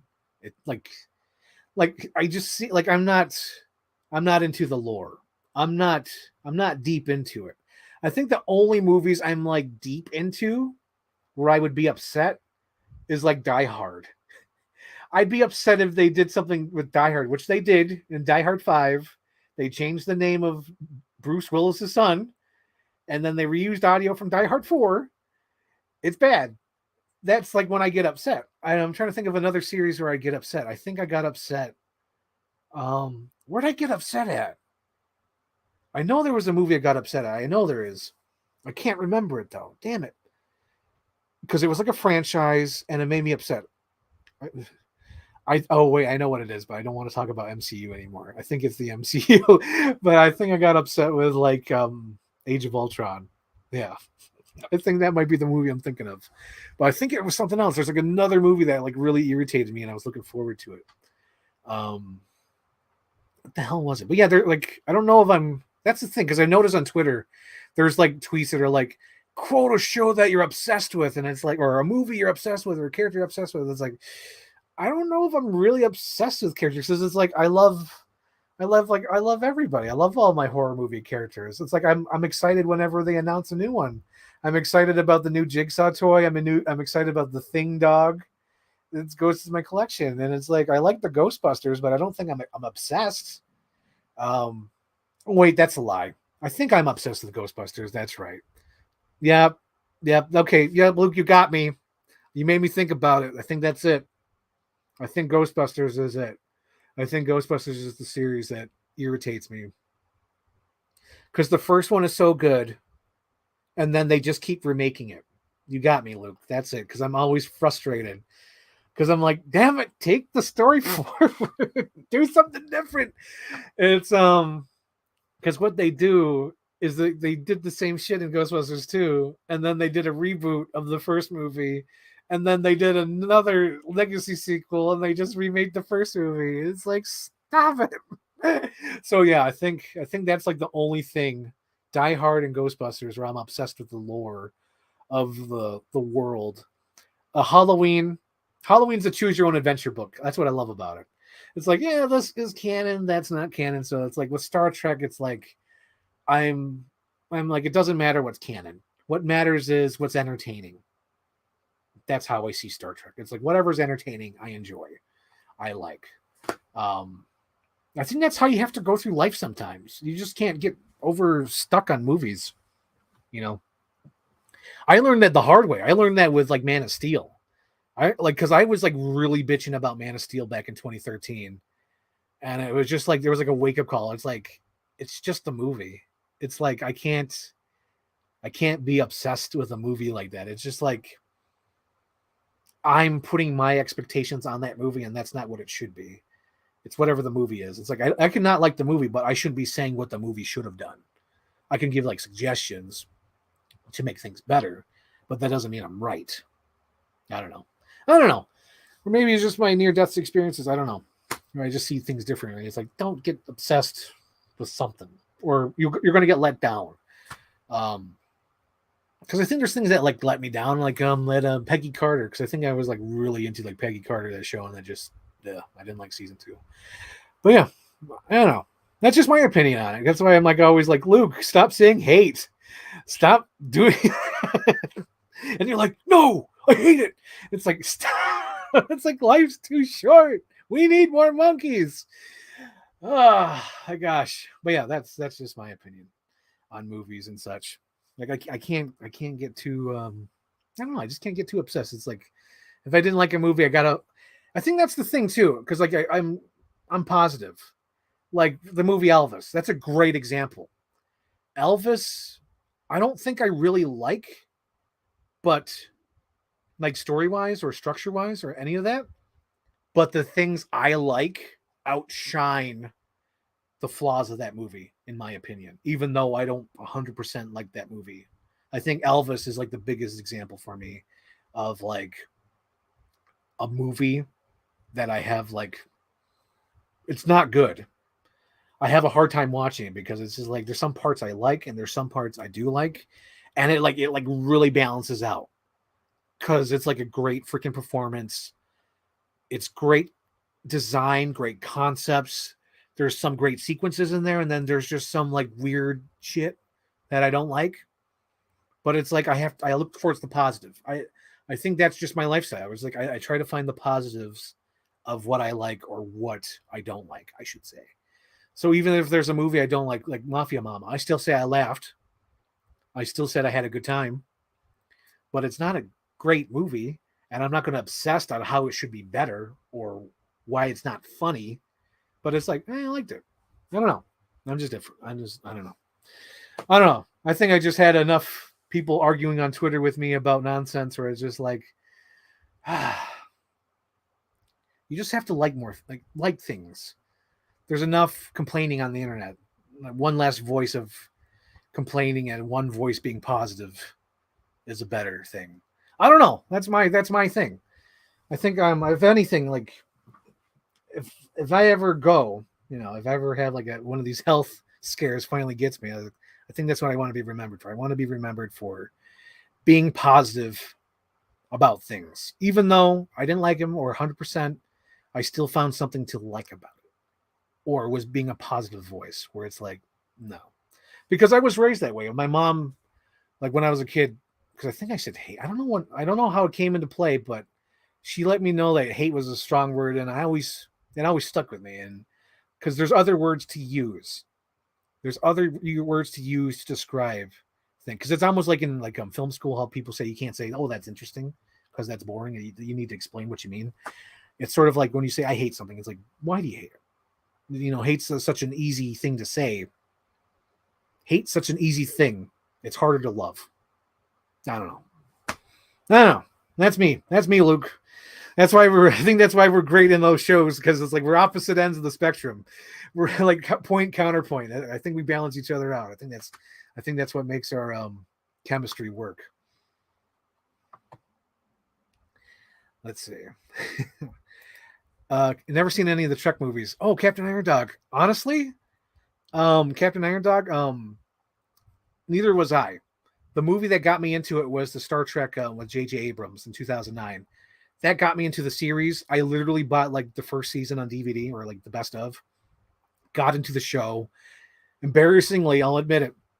I bought manga of Star Trek because I loved going to Border Books at the time. And I would look for Star Trek because I wanted to read Star Trek books, like comic books, and I wanted to draw them. And I got some manga because that's all they had at the time. So that's how I got into Star Trek. But I'm not like deep into it. Like I've seen all the movies at least once. I love the original Star Trek. I love Star Trek 2.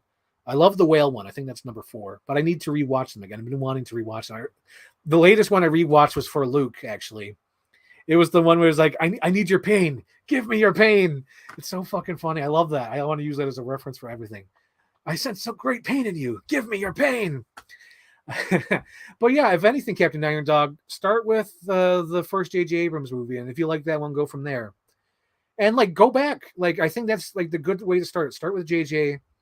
Go back to the original Trek. If you like that, then keep going. Honestly, I think like just take baby steps. If you like J.J., continue with the JJ movies. If you like the JJ movies, go back to the original series, watch like the best of. I don't think you have to watch the entire series. Just watch the best of, the Tribbles and whatnot, the Gorn, things like that. And then decide where you want to go. Like, do you want to go into the movies? Because the movies are good too. I like the 70s and 80s crew movies, the original crew. Those are good movies. The Next Generation movies are not that great. But the Next Gen show is good.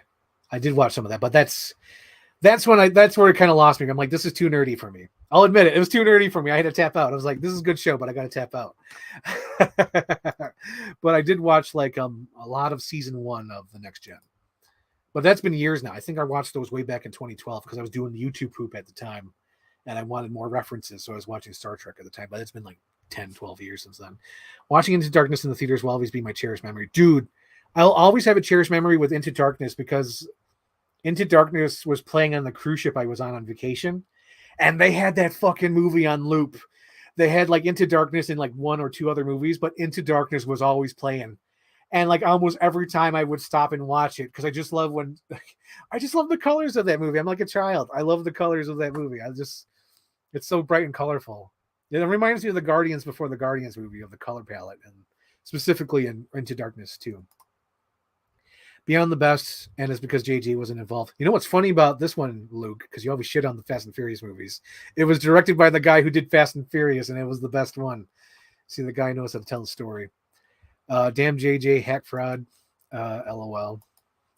Talk about MCU more. No, I don't want to talk about the MCU more. I don't.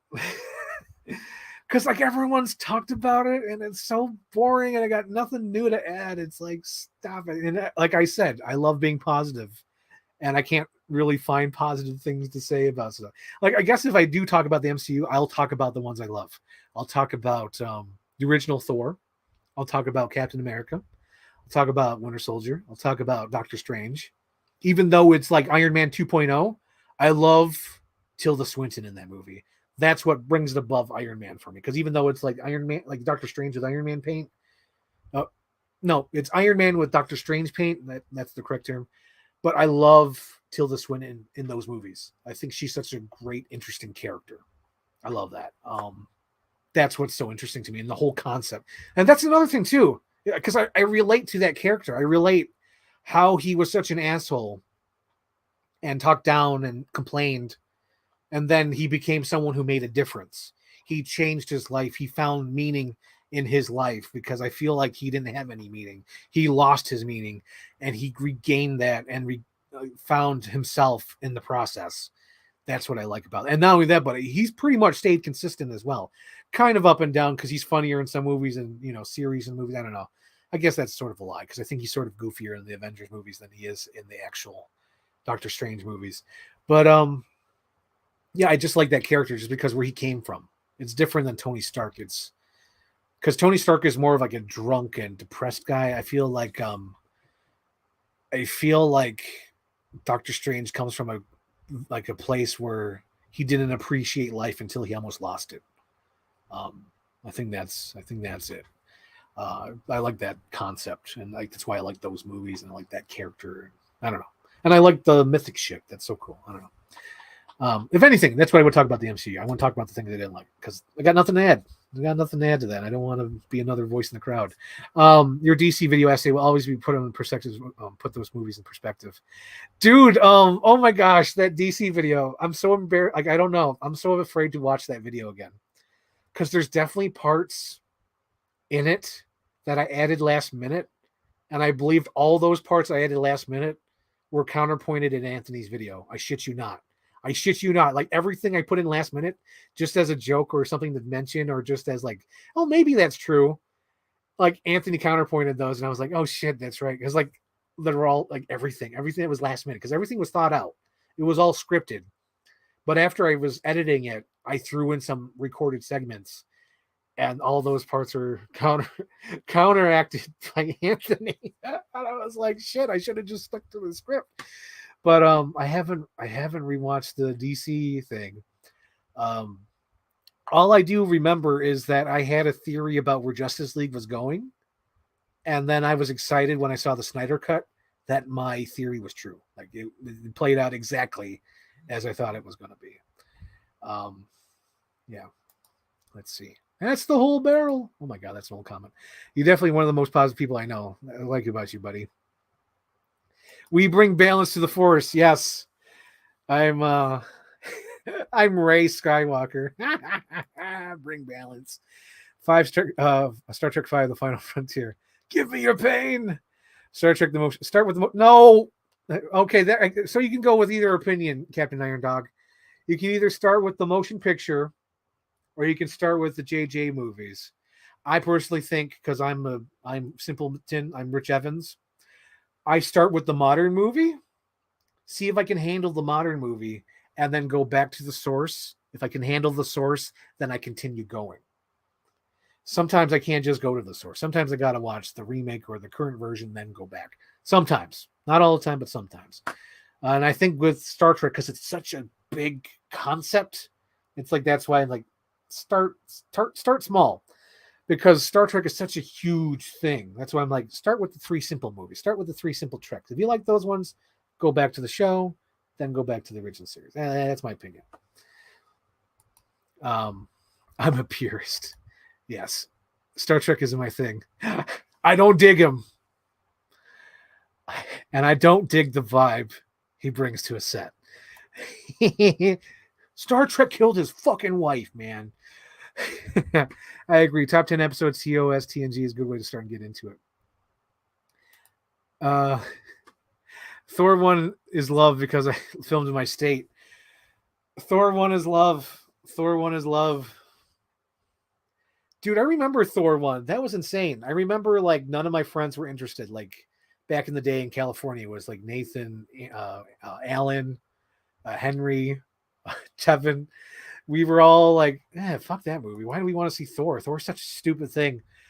But like, again, with repetition, that poster of Thor's face, and when Thor was in black and white in the red cape, that shit was everywhere. And like, it was on all the Dr. Pepper bottles, and it was in all the 7-Elevens. And I remember one day me and like Alan looked at each other like, you want to see Thor? It's like, yeah, let's see Thor. Like it's kind of grown on me, even though we had like no interest. I'll never forget that. That's a warm memory. That is a warm memory I have with Thor. Oh God, Anthony with the sarcasm. I love it. You should have made a better video. You should have killed me when you had the chance. Oh my God, Anthony cracks me the hell up. Oh my God. Anthony's great, guys. I really can't wait to do that. I was gonna say Space Rangers episode. Space Rangers episode, the Power Rangers episode. I really can't wait. I want him to school me on it. I want him to be like, no, Power Rangers started with this time, blah, blah, blah. And I'll be like, all I know are the Happy Meal toys from the 90s. And he'll be like, oh. Thor and Dr. Pepper will be ingrained in me. Exactly. Thor and Dr. Pepper. Like this. Oh, yeah. Can you guys do this? I can do it. There's some people who can't do that. I find that weird. I had that can for the longest time. Spider-Man style. Alrighty. I think I'm going to wrap it up. We're almost at 3 hours. Again, thank you guys for joining me. This has been really overwhelming in a good way. Just to see everyone back to do this again. Because that week after the hospital, I was just exhausted and sick, and I was just like, oh my God, how did I have the energy to do this? But like, this is fun. I like talking about this. And I like riffing. And I like that I have most of the information. Sometimes I forget an actor's name or two, but like, it's good. It's cool. I like this. I like to share my knowledge. I've been wanting to do this for years, and I'm glad that you guys support me and even supporting me for all these years. It's like, I feel really lucky. I feel really lucky to have you guys as my friends, as my followers, subscribers, supporters. I really appreciate you guys. Can't say that enough. I really do. It's really good. So with that being said, I think I'll wrap it up. So other than that, I think this week or this month, we're going to do a Sarah episode. That's on the docket.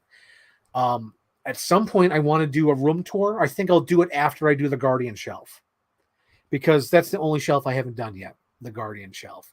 So I'll do the background just like I've done with these other things. I'll do like a cool background from Guardians, set them up all in cool poses on like stands, have Gamora there, and maybe look into adding a couple more characters in there. I'm not sure, but I think I just want to do the Guardians because I think that's enough figures.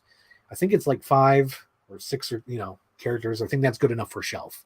I don't need to add anybody else to it. But yeah, thank you guys. Also, I need to be. Anthony knows this because I think I DM'd him about it. But at some point, I got to do. Let me go get it. Hang on. I gotta show it, because if I never do it, I at least want to mention it.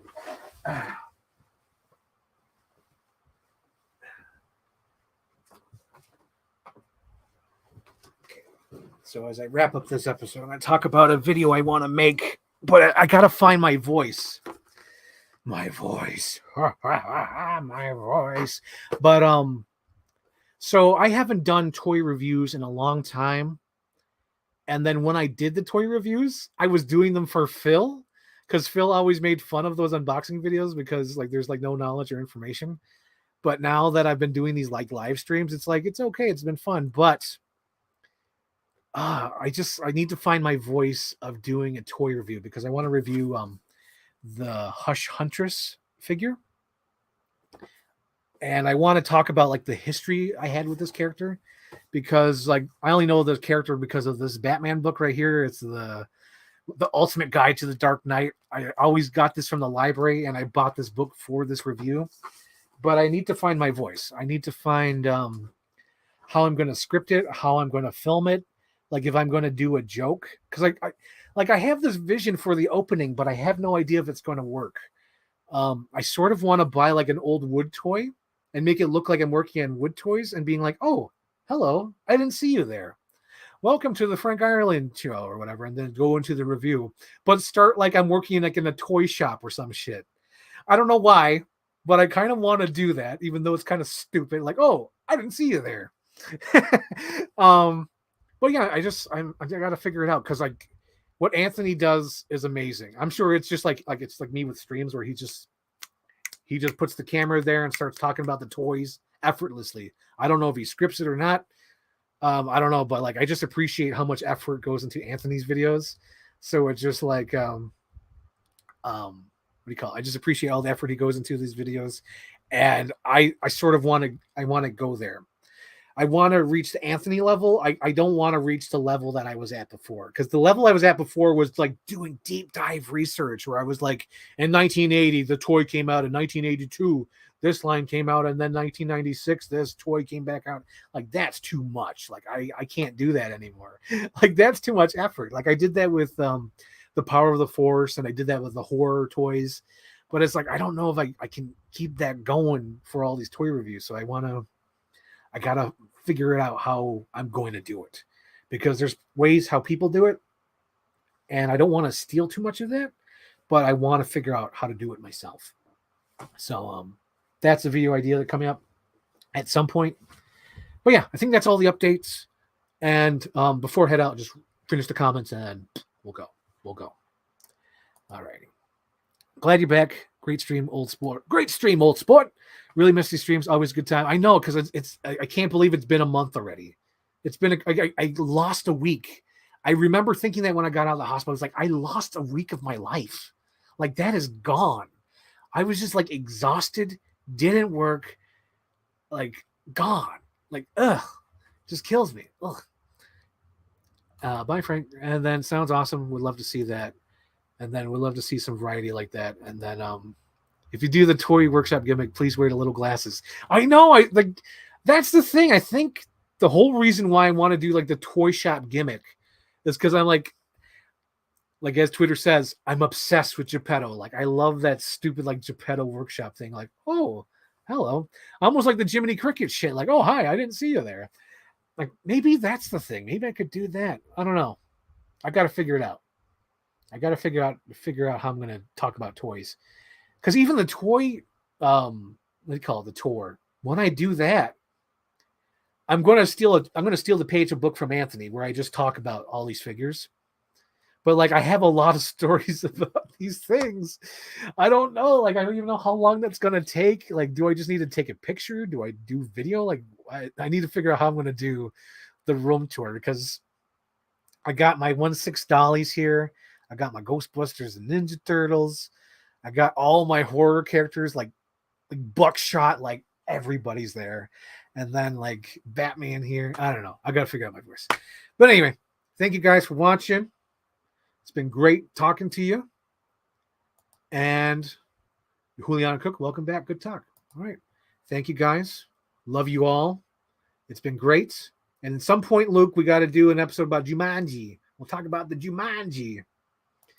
Yes, awesome stream. Happy to return. Yeah, I think this is going to be a good one. This is a good one. Glad everyone enjoyed it.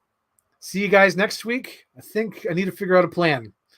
I need to figure out a plan for next week. I don't know. But yeah, I'll figure it out. Okay. Bye.